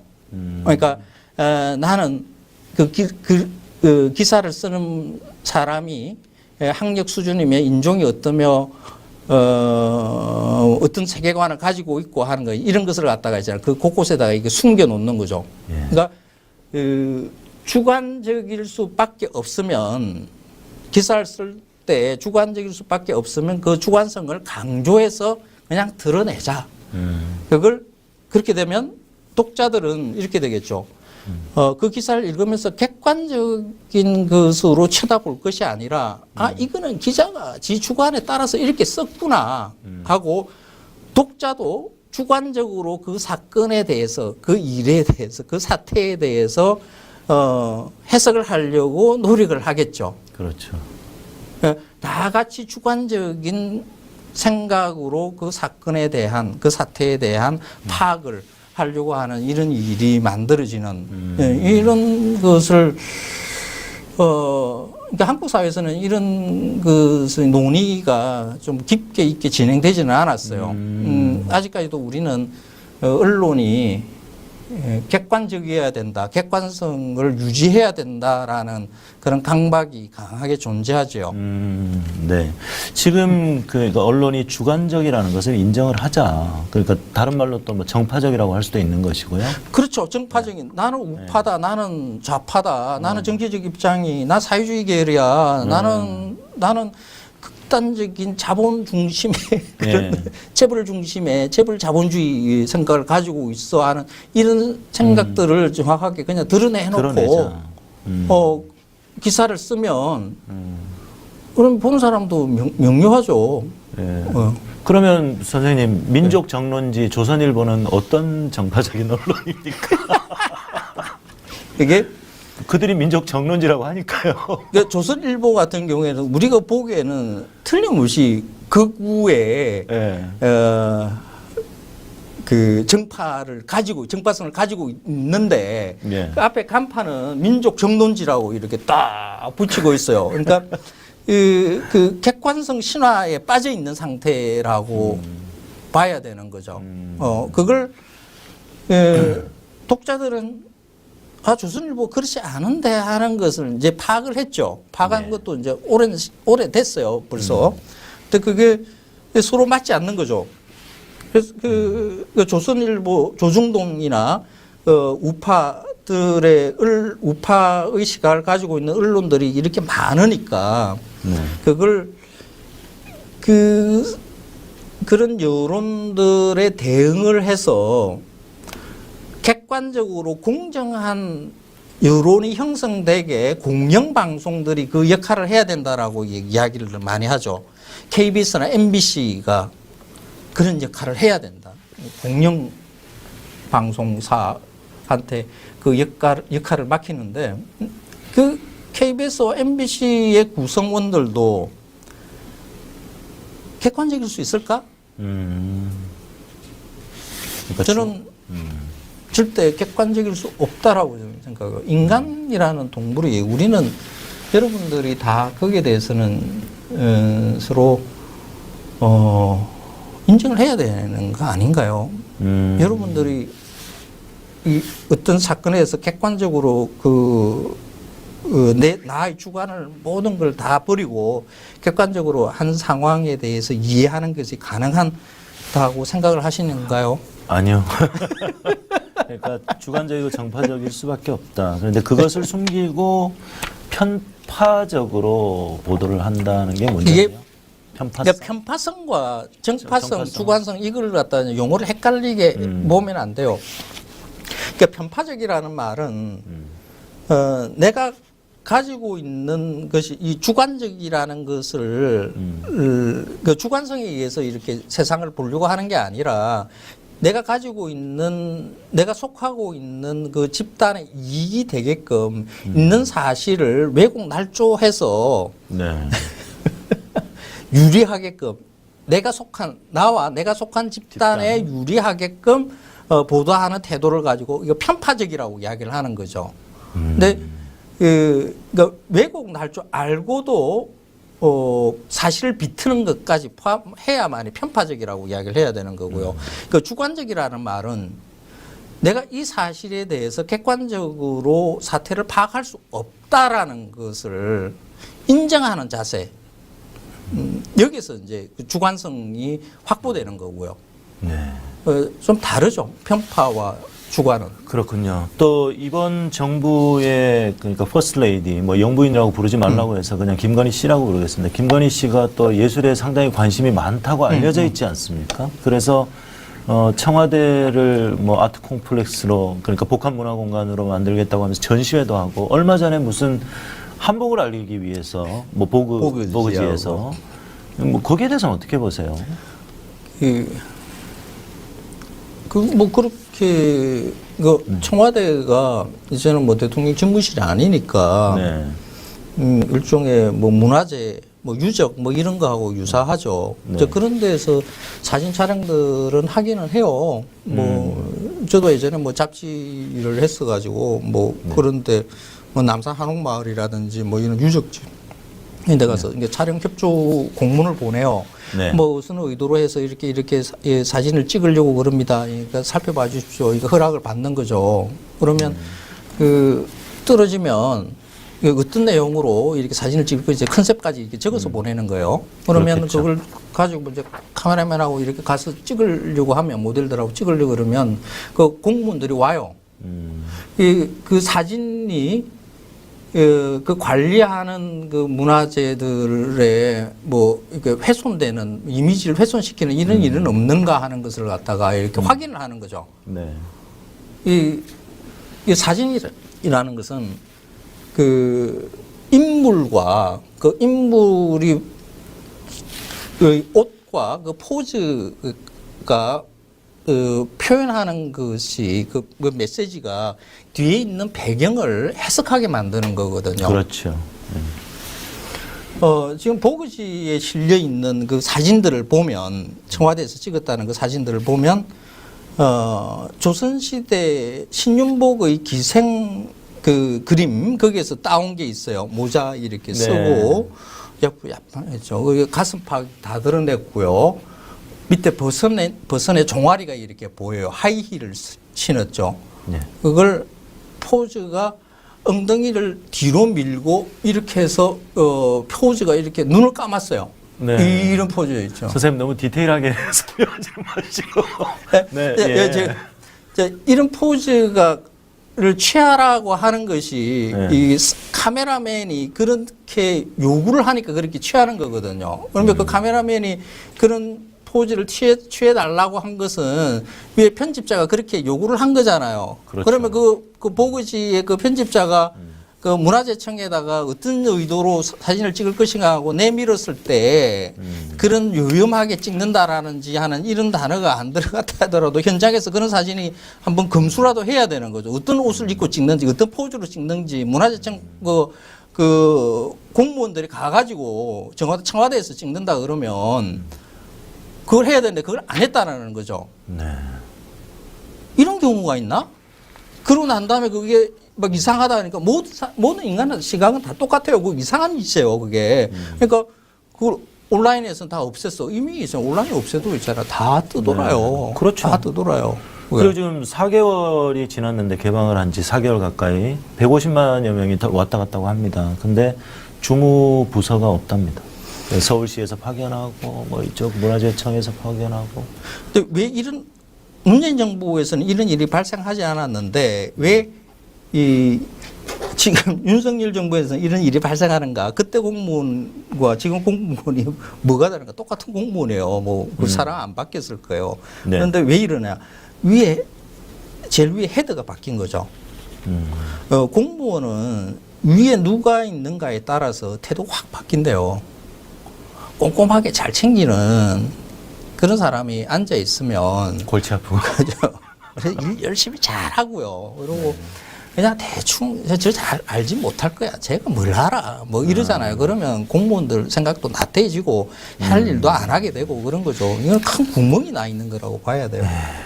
네. 자, 본론을 가볼까요? 그러면 한국 언론은 왜 편파적일 수밖에 없는가? 왜 편파적으로 되었는가? 이런. 그러니까 정치적으로는 일단 아까 말한 그 권력을 나눠줄 그 정치인 밑에 줄을 서려고 하니까 그 사람들한테 편파적일 수밖에 없죠. 한국의 모든 언론들은 권력을 나눠줄 극우 정치인들을 좋아하게 되어 있어요. 끼리끼리 해먹게 되는 거죠. 또 하나가 있는 게 이 자본의 문제이죠. 지금 한국 언론들은 경쟁이 치열합니다. 뭐 페이퍼로 내는 언론이나 인터넷 언론이나 시장을 같은 시장에 서로 경쟁을 하고 있거든요. 예전 같으면 그냥 광고 이렇게 띡 띄어서 뭐 1,000만 원, 2,000만 원 이렇게 주면 그냥 광고 집행하고 마는 이런 시장이 아니라 그 기사를 써놓은 거 인터넷에 올려서 클릭을 하면 누가 많은 클릭을 하는가에 따라서 광고비를 따먹는 이런 시장이죠. 그렇죠. 무한 경쟁을 하는 이런 시장이 열려 있는 거예요. 조선일보나 이름도 알지 못하는 저 조그마한 인터넷 언론사나 같은 시장에서 서로 싸우고 있는 것이라고 이렇게 보면 돼요. 클릭 장사. 그렇죠. 네. 그러면 클릭은 자극적이야. 그래서 자극적이야. 제목을 자극적으로. 얼마나 선정적으로 할 것인가. 이게 제가 뭐라고 한마디 하면 뭐 이런 식으로 달아요. 폭탄 발언. 내가 뭐 폭탄을 왜 던지요? 그냥 아주 점잖게 이렇게 써도 존칭어로 해가 아주 점잖게 써놨는데도 뭐, 저격. 야, 이거 뭐 전쟁 났어요. 뭐 이런 식으로 써야만이 살아남는 거죠. 그래서 이런 그 편파성에 이 선정성까지 있잖아요. 같이 묻어져 있는 거죠. 그러니까 온라인에서는 지금 한국 언론판들은 좌우가 관계 없습니다. 좌든 우든 그냥 제목으로 얼마나 낚시질을 열심히 하는가. 클릭하지 않으면 안 되고 쉽게 만드는. 그렇죠. 그래서 뭐 언론이라고 할 수 없죠. 지금 뭐 그 언론이나 그 아래에 붙어 있는 댓글이나 수준이 같아요. 이야, 정말 그러네요. 심심찮게 오타도 너무 많이 찾아볼 수 있고요. 맞습니다. 그러니까 이 수준 있는 기사들이나 논평들이 나오기가 어려운 구조다. 정말 클릭 장사를 하고 있다. 그 제가 음악을 하지 않습니까, 선생님? 우리 오케스트라 이런 얘기를 해요. 바이올리니스트들이 가장 많이 활을 움직이잖아요. 네. 그래서 바이올리니스트들은 그 페이를 받을 때 10원. 첼로는. 근데 예, 첼로는 100원. 그 마지막에 앞권이 뭔지 아세요? 이 심벌즈나 이 퍼커셔니스트. 아, 그거는 뭐 그 한 10만 번이잖아. 원. 그러니까 지금 이 10원짜리 장사를 하고 있다는 거네요. 맞아요, 클릭 맞아요. 장사를. 이야, 정말. 자, 근데 이 편파적인 것보다 더 무서운 게 진짜 뭐 방금 하신 네. 얘기하고 똑같습니다만 너무나도 자극적이다. 선정성이 문제다. 예. 이게 또 다른 언론의 위험성이라고 볼 수 있습니다. 그죠? 그 먹고 살아야 하니까. 그래서 그 하도 그 저와 관련되는 보도들을 워낙 그 날조들을 많이 하고 제목들을 엉터리로 달고 하는 것들이 많아서 실제로 그 인터넷 언론사에 종사하는 분들을 몇몇 분 만나서 어떤 식으로 일을 하는지 좀 들어봤어요. 예. 그 하루에 올리는 기사가 뭐 수십 건, 수백 건이 되더라고요. 그냥 뭐 여기서 기사 하나 떴다 그러잖아요. 일보가 뜨면 그대로 이렇게 복사해서 이렇게 붙여서 있잖아요. 그냥 올리는 거예요. 컨트롤 C, 컨트롤 V. 올리는 거. 야 이거 야 자꾸 클릭수 지금 막 이게 나와 그러면 있잖아. 그대로 있잖아. 복사해서. 그러니까 그 제목이 잘못 붙여져 있는 경우, 그 잘못 붙여진 그러니까 앞뒤가 안 맞는 이런 내용이 제목도 그대로 그냥. 근데 그렇게 해서 받는 월급이 그러면 넉넉하기라도 하느냐? 안 해요. 그렇지도 않아. 겨우 정말 힘들게. 그 기자 노릇 계속 할 거냐? 아니 빨리 다른 직장 알아보려고. 대부분이 다 그래요. 그러니까 뭐 직업 의식이 있느냐? 그러니까 뭐 금방 떠날 거잖아요. 뭐 언론에 윤리관이 이렇게 있느냐? 없어요. 아무것도 없어요. 그러니까 그 언론인이라고 이야기를 안 하고 뭐 이런 기레기 뭐 이렇게 이야기를 하잖아요. 네. 사실 그렇게 멸칭을 쓰면 안 되는데 저도 예전에 멸칭을 쓴 적이 있어요. 근데 그렇게 쓰면 안 되겠더라고. 이제 그분들은 몇몇 분 인터뷰를 하고 난 다음에 제가 그 멸칭 쓰는 걸 그만뒀어요. 왜? 그분들도 열심히 그냥 먹고 살려고 그렇게 하고 있는 그 일뿐이에요. 그게. 그러면 그 언론 인터넷에 떠도는 그런 기사들 그럼 어떻게 해석을 해야 되는가 하는 거죠.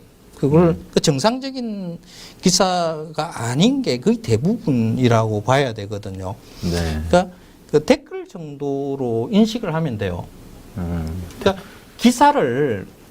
언론사의 기사를 예전에 사실관계 확인을 하고 적어도 객관적이려고 노력을 하고 이 기사로 해서 명예훼손이나 하는 그런 의도치 않은 그런 범죄 행위를 저지르지 않을까 하는 그런 것까지 검토를 해가면서 기사를 쓰는 경우는 거의 없다.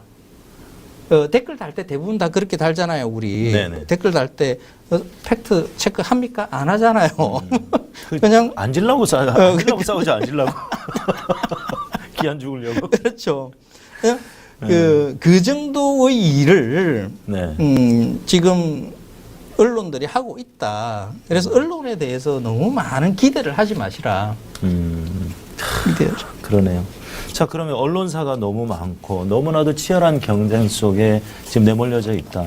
그럼에도 불구하고 한국의 소위 말하는 그 진보 언론, 그리고 참 언론, 진보 언론이 필요하지 않나 생각을 합니다. 필요하죠. 네.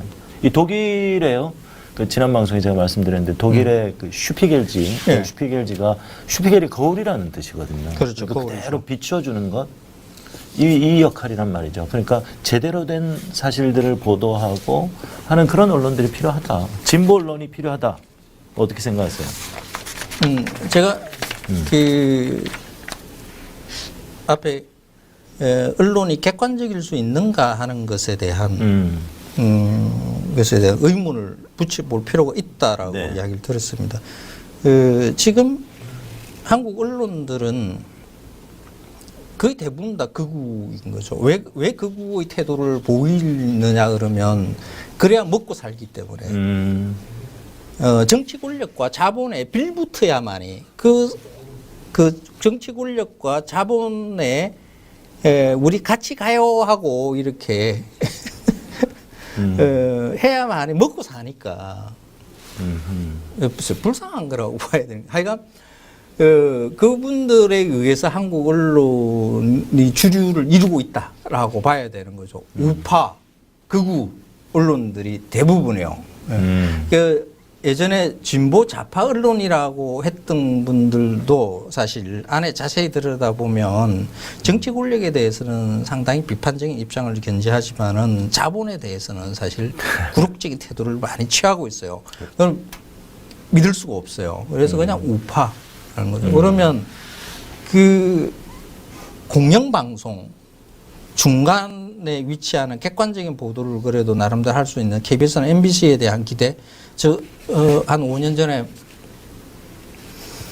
기억하실 겁니다. KBS, MBC 정상화하는 과정들. 저도 적극적으로 그게 참여를 했고 시위도 같이 나가고 영상도 찍고 뭐 이런 일들을 했었어요. 그러고 난 다음에 정상화하자는 세력들이 KBS, MBC에 들어가고 난 다음에 변화했는가? 아니요. 똑같아요. 그러니까 왜 이랬지? 왜 KBS와 MBC가 정상화를 하자고 그렇게 해서 그 분들이 들어가서 그러면 정상화가 이루어지지 못했는가? 똑같아요. 그분들도 먹고 살아야 되는. 그 집단 이기주의에 빠져 있는 것을 굉장히 씁쓸한 일이기는 해요, 사실.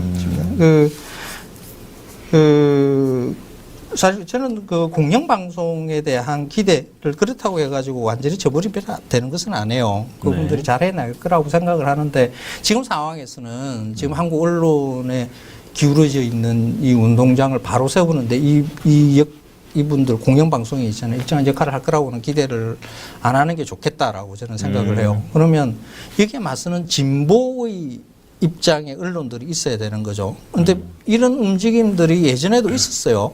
네. 그죠? 오래됐죠? 진보 매체 우리가 만들어야 된다. 그렇죠. 사실 그렇게 해서 만들어진 게 한겨레이기도 하고요. 맞습니다. 근데 그 외에 이런 움직임이 있었는데 번번이 좌절됐어요. 그런데 그때마다 제가 보는 시각이 이랬어요. 그러니까 정파성을 드러내는 것은 맞다. 근데 그 정파성을 드러내는 게 언론인이 가져야 되는 태도가 어떠해야 되는 것까지 포함해서 언론은 어떠해야 되는 것가 하는 것까지 포함해서 좀 정파성을 드러내는 게 맞지 않았는가. 그러니까 진보라고 이야기를 하지만은 스스로 그럼 진보가 뭔데 하는 것에 대한 좀 그 개념적, 그러니까 정치적 입장의 정리가 먼저 있어야 되는 거 아닌가. 그러니까 우리는 지금 진보, 민주, 좌파 뭐 이런 말들을 같이 뭉뚱그렸었어요. 이 좌파라는 것과 민주, 진보 이거는 다 다른 다르죠. 말이거든요. 그렇죠. 그래서 지금은 민주공화정에 지금 웬만큼 자리를 잡고 있으니까 민주라는 말은 있잖아요. 이제 독재가 있을 때 민주가 강화되는 건데 지금 사실 그런 건 아닌 것 같고요. 이게 좌우도 사실 굉장히 헷갈리는 말일 수 있어요. 그런데 진보는 조금 모든 시대에 이 진보라는 말은 보편적 가치 언어로 사용할 수가 있어요. 이 보수라는 말은 지금 우리의 이 현 상태에 변화를 주지 말자라는 인간의 본래의 그 본능에 따르는 그런 가치관이라고 이렇게 보면 돼요. 그 모든 인간들은 변화하는 것을 싫어해요. 싫어하죠. 그게 또 보수의 어떤 가치이기도 하죠. 그렇죠. 그러니까 안정적으로 그냥 그렇죠. 지금의 삶을 그냥 잘 유지해 나가자는 거죠. 그런데 이 진보는 그게 아니라 지금의 상황에서 조금 더 나은 무엇을 우리가 해낼 수가 있는 것 같은데 하는 그런 의지를 진보라고 이야기를 하는 거거든요. 심지어 그들 자신도 의심하는. 그렇죠. 그러니까 내가 지금 안정된 위치에 있다라고 생각하는 이 내 느낌조차 내가 안정되어 있다라고 하는 내가 진짜 안정을 추구하는 것이 맞는 건가 하는 나를 의심하는 것. 이게 사실 진보의 시각이라고 봐야 돼요. 그러니까 언론에서 보자 그러면 이런 거죠. 자신을 객관적으로 사태를 파악하고 있다. 내가 지금의 이 상황들, 이 사건들에 대해서 객관적으로 파악하고 있다라고 생각하는 것에 대해서 의심하는 태도. 이게 진보적 사고인 거죠. 그래야 변화가 일어나는 거거든요. 그렇죠. 나를 변화시킬 힘을 가질 수 있는 거죠. 그래서 그 진보라는 것이 우리는 늘 그 민주좌파 라는 것을 위치에 세우고 그 반대편에 존재하는 극우 세력들이 존재를 하니까 이것에 대한 대항으로서의 진보를 늘 이야기를 하는 거죠. 그러지 말고 그 대항의 세력이 존재하는 것으로 진보가 아니라 나를 개혁하는 모든 것은 나로부터 시작하는 것이다라는 것을 나를 변화시키는 진보, 세상을 바라보는 시각은 나로서 시작되는 것인데 내가 지금 현재 보고 있는 이 시각이 객관적이지 않을 수 있다라는 생각으로 나를 의심하는 것에서부터의 진보라는 것을 한번 머릿속에 그리면서 언론도 그런 것이 필요하지 않을까. 그러니까 그 외국에서는 이미 다 그런 과정들을 다 끝나버린 그 뉴저널리즘 운동이 지금 현재의 대한민국에서는 조금의 TV 지금 언론 환경을 개선하는데 팁이 될 수도 있겠다라는 생각은 좀 해요. 그래서 그런 진보 언론이라 그러면 한번 시도해 볼 필요가 있다.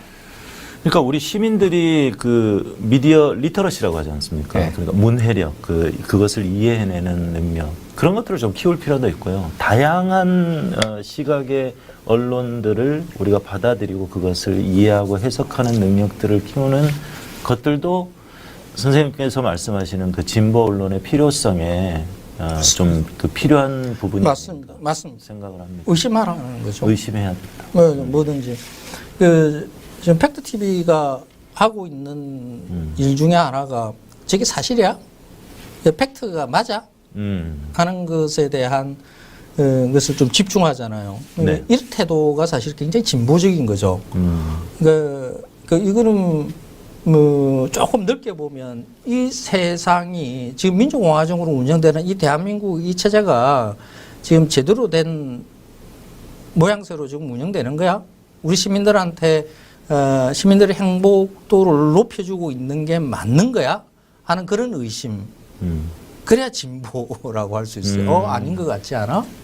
야, 대한민국이 잘 산다고 이야기하는데 세계 10위권 국가라고 하는데 대한민국 국민의 행복도 조사 보면 세계 꼴찌야. 자살률 1위야. 행복하지 않잖아. 왜 진보 세력이라고 하는 민주 세력이라고 하는 문재인 정부 때에도 그랬대. 그럼 뭔가 잘못된 거 아니야? 하는 그런 태도를 보이는 게 진보적 태도라고 볼 수가 있겠죠. 그러니까 진보 언론은 진보가 무엇인가 하는 논의부터 먼저 시작을 하고 그 진보의 가치관을 확장시키는 방식으로 이런 언론 행위를 한번 해볼 필요가 있겠다. 라고 하면 되는 거죠. 그러니까 그 지역적으로 그 문제를 제기가 이렇게 쪼는 방식도 있지만 그것도 있잖아요. 이렇게 세상을 변화시키지만은 좀 크게 우리의 문제를 어떻게 접근해야 되는가 하는 것을 큰 덩어리로 한번 진보가 뭐야? 진보는 뭐라고 생각하니 하는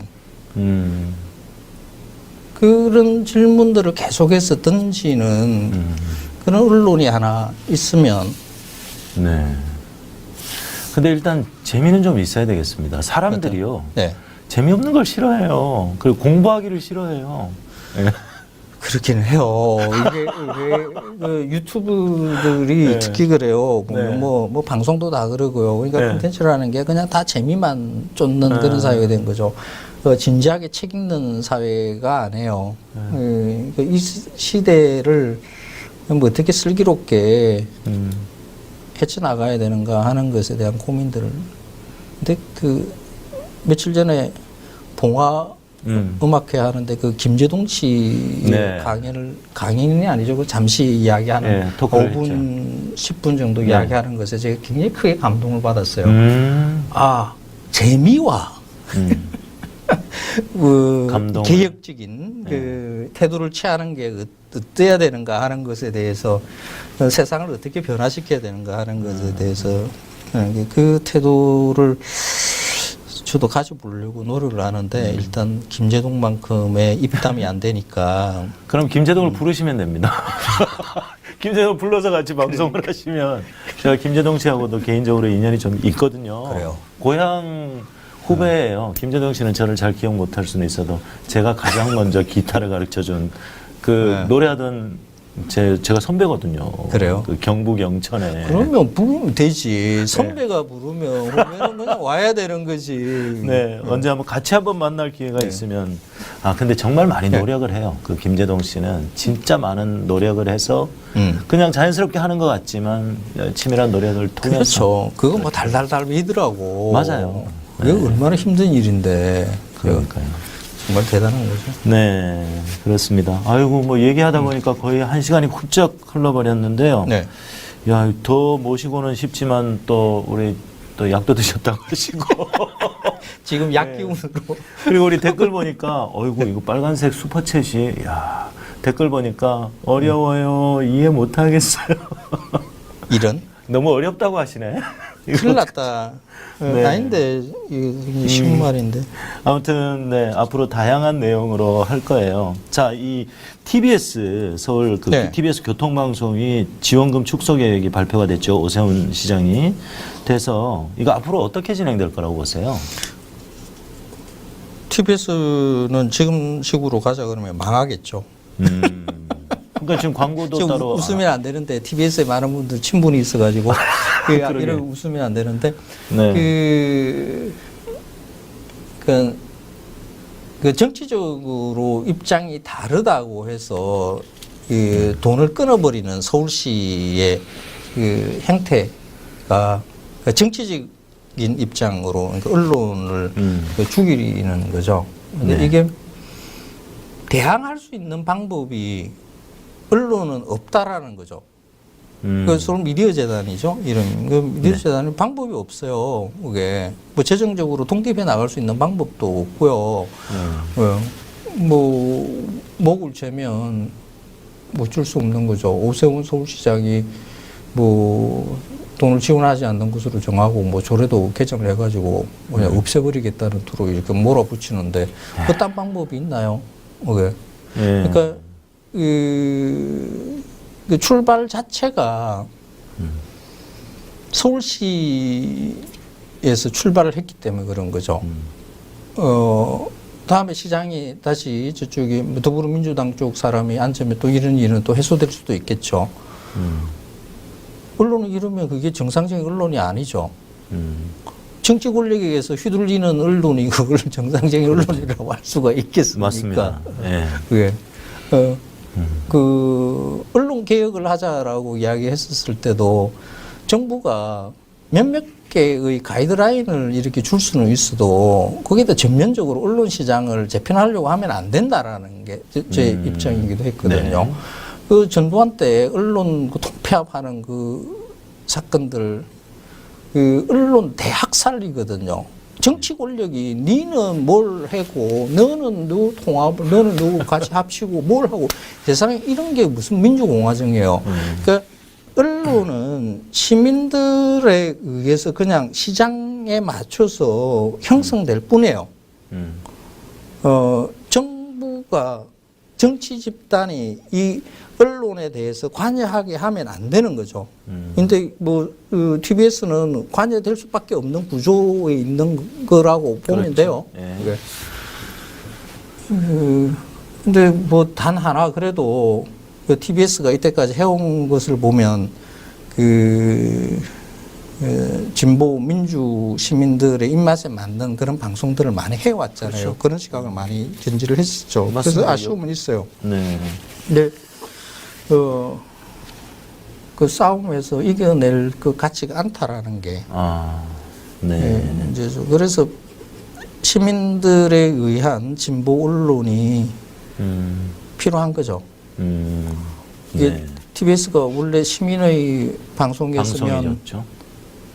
원래 시민의 방송 태생 자체가 그랬으면 네, 그렇죠. 그랬으면 이런 일은 없었죠. 서울시가 야, 돈 못 주네. 그러네요. 이러면서. 시민의 방송이 아닌데 시민의 방송이라고 했네요. 네. 그렇죠. 야, 참 좀 비관적으로 보시는군요. 자, 이래서는 안 되는 건데요, 그죠? 예, 지원은 하되 여기에서도 그 말이 통할까요? 지원은 하되 간섭해서는 안 된다. 그 모든 정치인들이 그 말을 하죠. 예. 문화 행사들, 예. 그래서 저도 관련되는 그런 문화 행사들 뭐 이런 일들을 참 많이 해요. 네. 그 정부 예산, 지자체 예산 가지고 이렇게 합니다. 네. 그러면 했잖아요. 그러면 그 행사들 하는 걸 우리 가서 보세요. 문화 행사를 한다 그러면 그 행사의 제일 앞줄에 정치인들이 앉아 있고요. 이름표 붙여. 그 행사의 첫 축사하는 사람이 정치인이고요. 네. 정치인이 그 행사의 주인인 것처럼 행세를 해요. 그 문화 행사면 그 문화인들이 그 해당되는 문화인들이 주인공이어야 되고 그분들이 축사를 하고 경질사도 하고 그 문화인들이 나와가지고 붓을 치고 장구를 치고 놀아야 되는데 정치인들이 그 문화 행사의 주인으로 왜 그렇게 자기 예산 해가지고 짜서 줬다 이거지. 그러고 난 다음에 거기에서 얼굴 막 알려야 그렇죠. 다음 선거에서 표를 얻으니까 그러니까 지원은 하되 간섭은 하지 않겠다. 아니 지원을 하고 생생 내고 자기 생생 못 내게 하면 다음에 지원 안 해주고 이거잖아요. TV에서 맞네요. 오세훈 시장이 예전에 이명박 서울시장일 때 이 TBS 나와서 뭐 행정 뭐 이렇게 그 홍보 이런 거 많이 했대요. 많이 했대요. 저는 뭐 들어보질 않아가지고. 근데 그것처럼 지금 오세훈 시장이 TBS 나가서 자기 정치적인 주장하고 뭐 정책 홍보하고 뭐 광화문 내가 열었는데 어쩌고 막 하면서 했다 그러면 이제 TBS 이런 식으로 하겠어요? 안 하겠죠? 그렇죠. 그러면 지원은 하되 생색도 내지 말고 간섭도 하지 말고 이까지 붙여야 돼요. 그래야만이 문화가 융성해져요. 근데 정치가 문화 위에서 군림하려고 해요. 한국은 이게 참 못된 버릇이에요. 문화가 위거든요. 그렇죠. 정치는 밑에 하부에 그 세상에 대한 관습을 하는 조직인데 문화인이 위고 정치인이 아래여야 되거든요. 그런데 한국은 정치인이 위고 문화인이 아래에 있는 이런 기묘한 정치가 우선인 이 모양부터 바로 잡아야 돼요. 그렇죠. 새로운 어록이 탄생했습니다. 예, 지원은 하되 간섭하지 않는다가 아니라 황교익 어록. 지원은 하되 생색도 내지 말고 간섭도 하지 마. 라고 하셨네요. 자, 이제 마지막 질문인데요. 자, 이 지금 팩트TV에서 이제 진보 독립 언론, 이제 보도 채널로 가고, 뭐 또 그 뒤에 어떤 계획들도 있는데, 보도 채널, YTN 같은 보도 채널 독립 언론을 만들고 싶어 해요. 이게 가능성이 있겠는지, 지금 국민주주 2만 명 모집 운동을 하고 있어요. 그렇게 되면 이제 보도 채널 시험 방송을 할 건데, 만약에 이 보도 채널로 가기 위한 시작이 된다면, 2만 명의 국민주주가 참여를 하게 된다면, 프로그램에 참여하실 의향이 있으신지. 우리 팩트TV에.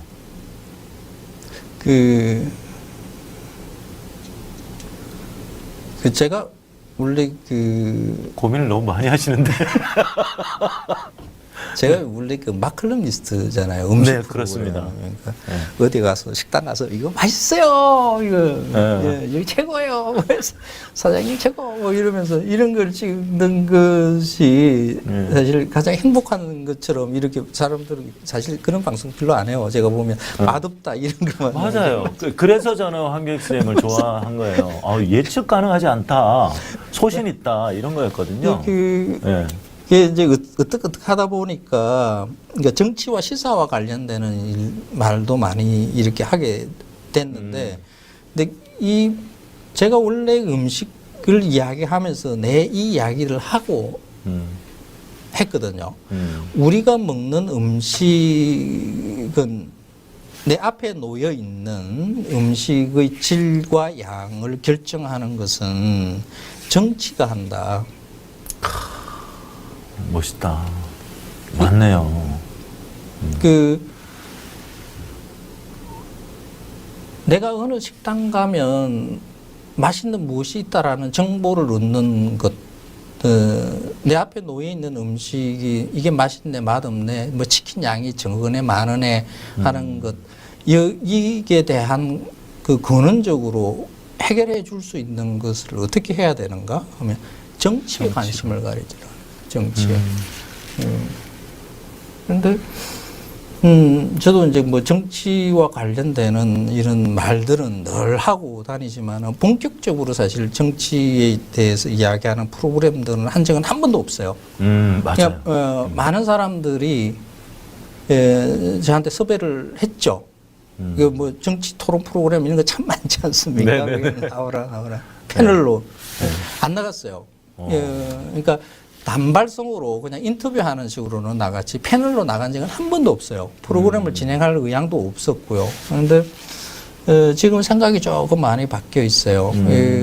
대선을 치르고 난 다음에 그 윤석열 문제인 거죠. 어떻게 문재인 대통령을 당선시킨 그 촛불혁명의 시민들이 근제해 있는 상황인데 그 윤석열이 대통령이 될 수가 있지? 사실 뭐 정신적으로는 어마어마한 큰 충격을 받았어요. 그러니까 대선 끝나고 난 다음에 이 충격에서 빨리 헤어나가는 방법은 적극적으로 지금의 정치적 상황에 대한 이해를 대중들과 같이 공감하는 게 필요하겠다. 라는 거죠.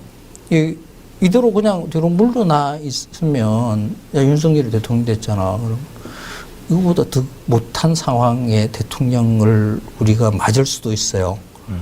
정치라는 게 외국의 뭐 남미나 뭐 이런 애들을 보면 후퇴하는 경우도 참 많이 있어요. 그렇죠. 네.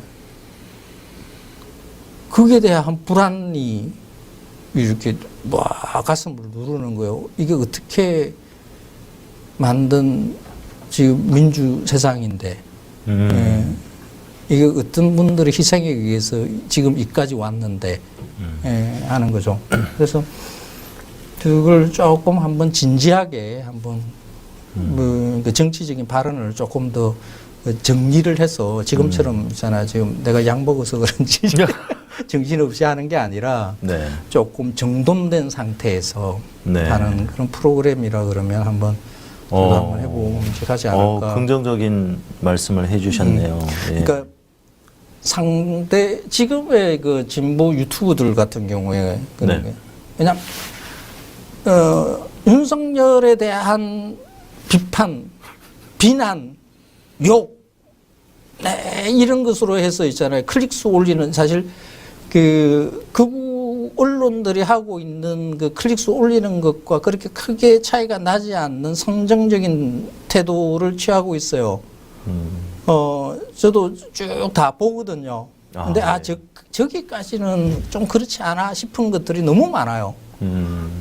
그게 아니라 우리 내부에 그러니까 우리 가치관, 우리 세계관은 어떠해야 되는가, 진보적 입장을 취한다라는 게 어떤 것인가 하는 것에 우리 내부를 좀 다듬는, 우리 시민의식을 어떤 식으로 가져야 되는가 하는 내부의 문제에 조금 집중하는 이런 그 프로그램이 하나가 필요하지 않을까 하는 게 한다 그러면 한다 그러면 그럼 뭐 아예 그냥 데일리 프로그램을 하나 하시죠. 지금 뭐 뉴스공장도 없어질 수도 있는 판인데 월화수목금.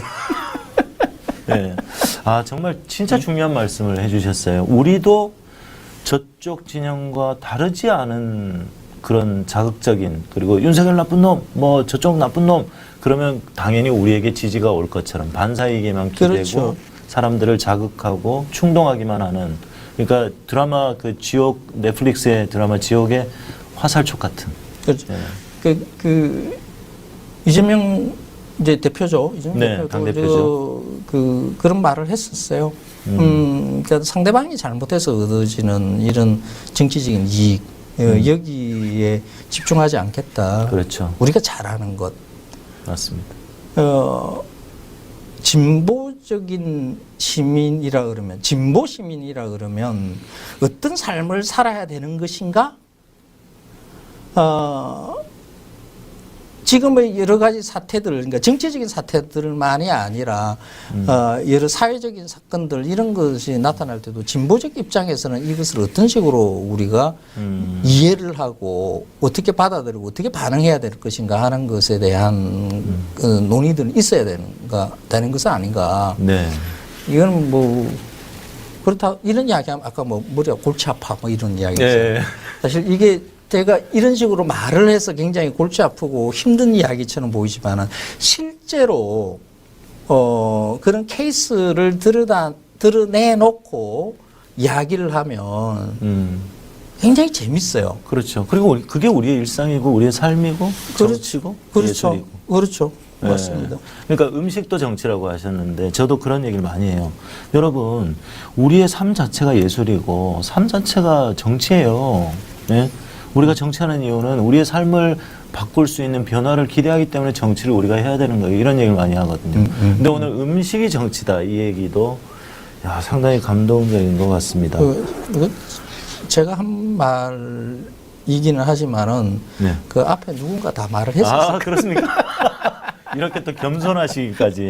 자, 이렇게 이 정말 복잡한 정치 상황이라든가 그런 것들 때문에 많은 국민들이나 시민들이 스트레스를 많이 받았단 말이에요. 우리 마칼럼니스트로 여기에 추천할 만한 음식이 있습니까? 스트레스를 많이 받으신 여러분들은 뭐 먹으면 안 돼요. 그냥 공복으로 계시는 게 좋습니다. 예, 이래서 좋아한다니까요. 그 스트레스를 많이 받은 상태에서는 일단 먹으면 소화가 안 돼요. 그래서 뭐 자극적인 게 당기게 돼 있어. 스트레스를 많이 받으면 술, 뭐 매운 거 먹죠. 그거 있잖아요. 그 일종의 마취제 비슷한 마취. 거거든요. 마약 같은 거라고 보면 돼요. 그런 거 별로 좋지 않습니다. 정신 건강에. 네, 저 마칼럼니스트 우리 황경희 선생님 스트레스 받을 때는 공복으로 공복을 유지하시고 물 많이 드시고. 예, 정말 내 스타일이야. 완전 너무 좋습니다. 자, 이제 진짜 마지막입니다. 네. 자, 이 팩트 TV 보도 채널 설립을 하는데 이제 일단 1차적으로 2만 명의 이 국민 주주를 모집을 해요. 그 모집을 지금도 하고 있습니다. 아래쪽에도 나오죠. 많이 참여해 주시고요. 그 아직도 좀 망설이시는 분들이 계실 거예요. 팩트 TV가 보도 채널 이 제대로 할 수 있을까? 뭐 옛날에 또 한겨레처럼 그러다가 변하는 거 아니야? 뭐 이런 우려하시는 분들도 계실 것 같고, 이런 분들이 꼭 해주실 말씀이 계시다면 그 진보 언론이 반드시 필요해요. 근데 그걸 너무 큰 그림으로 진보 언론사 하나를 우리가 만들겠다라는 생각을 가지는 것은 좀 무리한 일일 수 있어요. 지금 한국 언론 환경이 그렇거든요. 예. 치열해요. 여기서 생존 가능할 수 있을 정도의 언론사 하나 만든다라는 거. 그러니까 어떤 정파성 다 떼놓고 이렇게 봤었을 때도 굉장히 힘든 일이 될 수가 있어요. 그런데 그 빈 공간은 하나가 있어요. 이게 진보 언론, 이거 진보 매체라고 불리는 유튜브를 비롯해서 굉장히 많은 게 존재를 해요. 근데 그 중에 빈자리 있는 것이 뭐냐? 나에 대한 태도를 대묻는 방식의 진보 언론은 없다라는 거죠. 공격형만 있는 공격. 공격형 화살촉. 네. 네. 스스로 성찰하고 사색하는 방식의 진보의 모습은 안 보이는 거죠. 그래서 그런 언론을 이 빈자리에 우리가 하나 작은 모습으로 하나에 콕 찍어서 이렇게 넣는다 그러면 팩트 TV가 그 팩트 TV가 이때까지 해왔던 일들을 보면 그렇게 자극적인 것으로 선정적으로 하지를 않았어요. 꾸준했죠. 네. 그렇죠. 한결 같았어요. 네. 그래서 저는 팩트 TV가 진보 언론의 한 축을 이루겠다라고 작은 축일 거예요. 이루겠다고 하면 저는 적극적으로 지지합니다. 이걸 시민 여러분들이 여러 군데에서 이런 비슷한 움직임이 있다라는 거 뭐 여러분들도 잘 아실 겁니다. 네. 근데 주체가 적어도 어떤 일을 해왔는가 하는 것을 한번 들여다볼 필요는 있거든요. 그 팩트TV가 가지고 있는 역사성에 저는 좀 이게 방점을 찍어주고 싶어요. 그래서 큰 언론사가 아니라 아주 작은 언론사이지만은 의미 있는 작은 하나, 이 팩트TV에서 작은 하나가 불씨가 다른 여러 군데에 영향을 줄 수 있는 그런 거 한번 꿈꿔볼 만하지 않습니까? 조곤조곤 하시면서도 정말 이 뭔가 울림이 있는 그런 말씀이셨어요. 성찰하는 진보, 이 말도 참 멋있네요. 야, 성찰하는 진보의 어떤 목소리들이 필요해 보이지 않느냐. 그러네요. 야, 오늘 정말 더 모시고 말씀도 나누고 싶은데 시간이 또 제한이 돼 있어서 다음을 꼭 기약을 해야 되겠습니다. 다음에 꼭 한번 또 편안한 자리에서 진짜 김재동 씨 한번 모시고 하는 것도 기타. 예. 김재동 씨 너무 좋아합니다. 아, 그렇습니까? 후배라니까. 그러면 선배님께서 그 섭외를 해 주셔야 돼요. 저는 힘이 없고요. 예, 한번 사세에서 만났으면 노력해 봅시다. 좋겠습니다. 네, 뭐 마지막 당부 말씀은 다 하셨는데 그래도 마지막 우리 팩트 TV 가족분들에게 마지막 인사 한번 해주십시오. 예. 며칠 몸이 안 좋으니까 감기 기운이 있어요. 그래가지고 이런 생각을 했어요. 몸이 아프면 마음 아프죠. 네. 그죠? 예. 마음이 아프면 몸도 아픈 경우 많이 했죠. 실현 당했을 때 뭐 이런 거 많이 했죠. 그래서 몸과 마음이 사실 같이 아픈 거예요. 근데 지금 내가 아픈 게 마음이 먼저 아파서 몸이 아픈 건지 몸이 아파서 마음이 아픈 건지 이 분간이 잘 안 되는 경우들이 여러분들도 많지 않습니까? 네. 그러네. 원래 마음과 몸이라는 게, 몸은 이렇게 실체가 있는 거예요. 그죠? 근데 마음은 실체가 있는 게 아니잖아요. 그런데 말로 마음이라는 것을 만들어 놓고 난 다음부터 우리가 몸이 아플 때 마음도 아픈 것이다라고 우리가 생각하는 것일 수도 있다. 그러니까 아픔이라는 것의 실체가 말이 만들어지고 난 다음에 이 아픔의 종류가 이렇게 달리 보이는 그런 지경이 만들어질 수도 있겠다라는 생각이 들더라고요. 이게 몸이 아프니까 이런 헛소리를 합니다. 그러니까 진보가 뭐지 하는 말을 이야기를 하려고 이런 이야기를 하는 거예요. 누구든지 다 진보에 대해서 이야기를 하라 그러면 뭔가 한마디씩 합니다. 진보. 예. 근데 지금 그 윤석열 정부가 딱 들어서자마자 제 머릿속에 들어와 있는 화두가 그거였어요. 진보. 진보가 대체 뭐지? 예. 내가 진짜 진보적 삶을 살고 있는 거야? 내가 진보 세력이라고 할 수 있는 거야? 내가 진보 시민이 맞는 건가? 내가 너무 그냥 뭐 보수의 삶을 살고 있으면서 몸이 아픈 건지 마음이 아픈 건지 그런 것도 모르면서 그냥 대충 살아가면서 자기 성찰을 하지 않는 마음과 몸이 어떻게 다른가 하는 것에 대한 성찰도 없이 그냥 막 살아가는 거 아닌가 하는 생각들을 많이 하게 됩니다.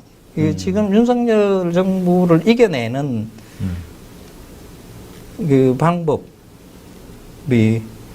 윤석열을 욕하는 게 아니라 우리 스스로를 돌아보는 그런 기회로 내가 지금 몸이 아픈 건지 마음이 아픈 건지 질문을 해보는 그런 시간으로 좀 활용을 해봤으면 좋겠다. 철학적입니다. 철학적이지 않습니다. 몸이 아프니까. 몸이 아프니까. 네. 선생님 마지막으로 자 이재명에게 바란다. 이재명 당대표, 이재명의 개혁 지도부에 마지막으로 한마디의 당부를 하신다면 잘 하실 거예요. 꼭 당부 드리고 싶은 거는 원래 개혁하려고 했던 것에 대한 반대하는 사람들이 주변에 많이 생길 겁니다. 당대표일 때와 그 이전과는 많이 다르겠죠. 그러니까 협치, 이거 다 같이 가자 하는 이런 태도를 가지는 것, 포용적 태도를 가지는 것도 정치인이 가져야 되는 중요한 미덕일 수 있지만은 지금 상황은 아닌 것 같아요. 지금의 더불어민주당을 추스려 가지고 윤석열 정부를 이겨내고 이기는 더불어민주당을 만들겠다고 했잖아요. 네. 총선에서 이기고 대선에서 이겨서 시민들한테 좀 행복한 이런 정책들을 펴나가시려고 하면 기득권에 안주하고 있는 분들에 대한 대대적인 정리 작업은 해야 되는 거 아닌가. 근데 이 일을 이재명의 이름으로 하기는 버거울 수 있겠죠.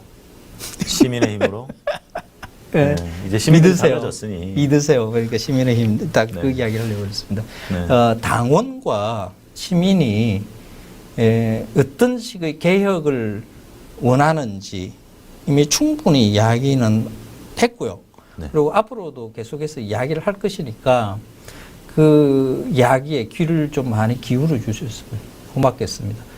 당내의 정치인들의 의견도 열심히 들으셔야 되겠지만은 당원과 시민의 목소리에 귀를 훨씬 더 열고 들어주시기 바라겠습니다. 네, 오늘 진짜 장시간 동안 고맙습니다. 깨알 같은 명언 제조기 우리 황교익 선생님을 모시고 오늘 1시간 넘게 훌쩍 넘게 1시간 반 가까이 토크를 했어요. 오늘 감사드리고요.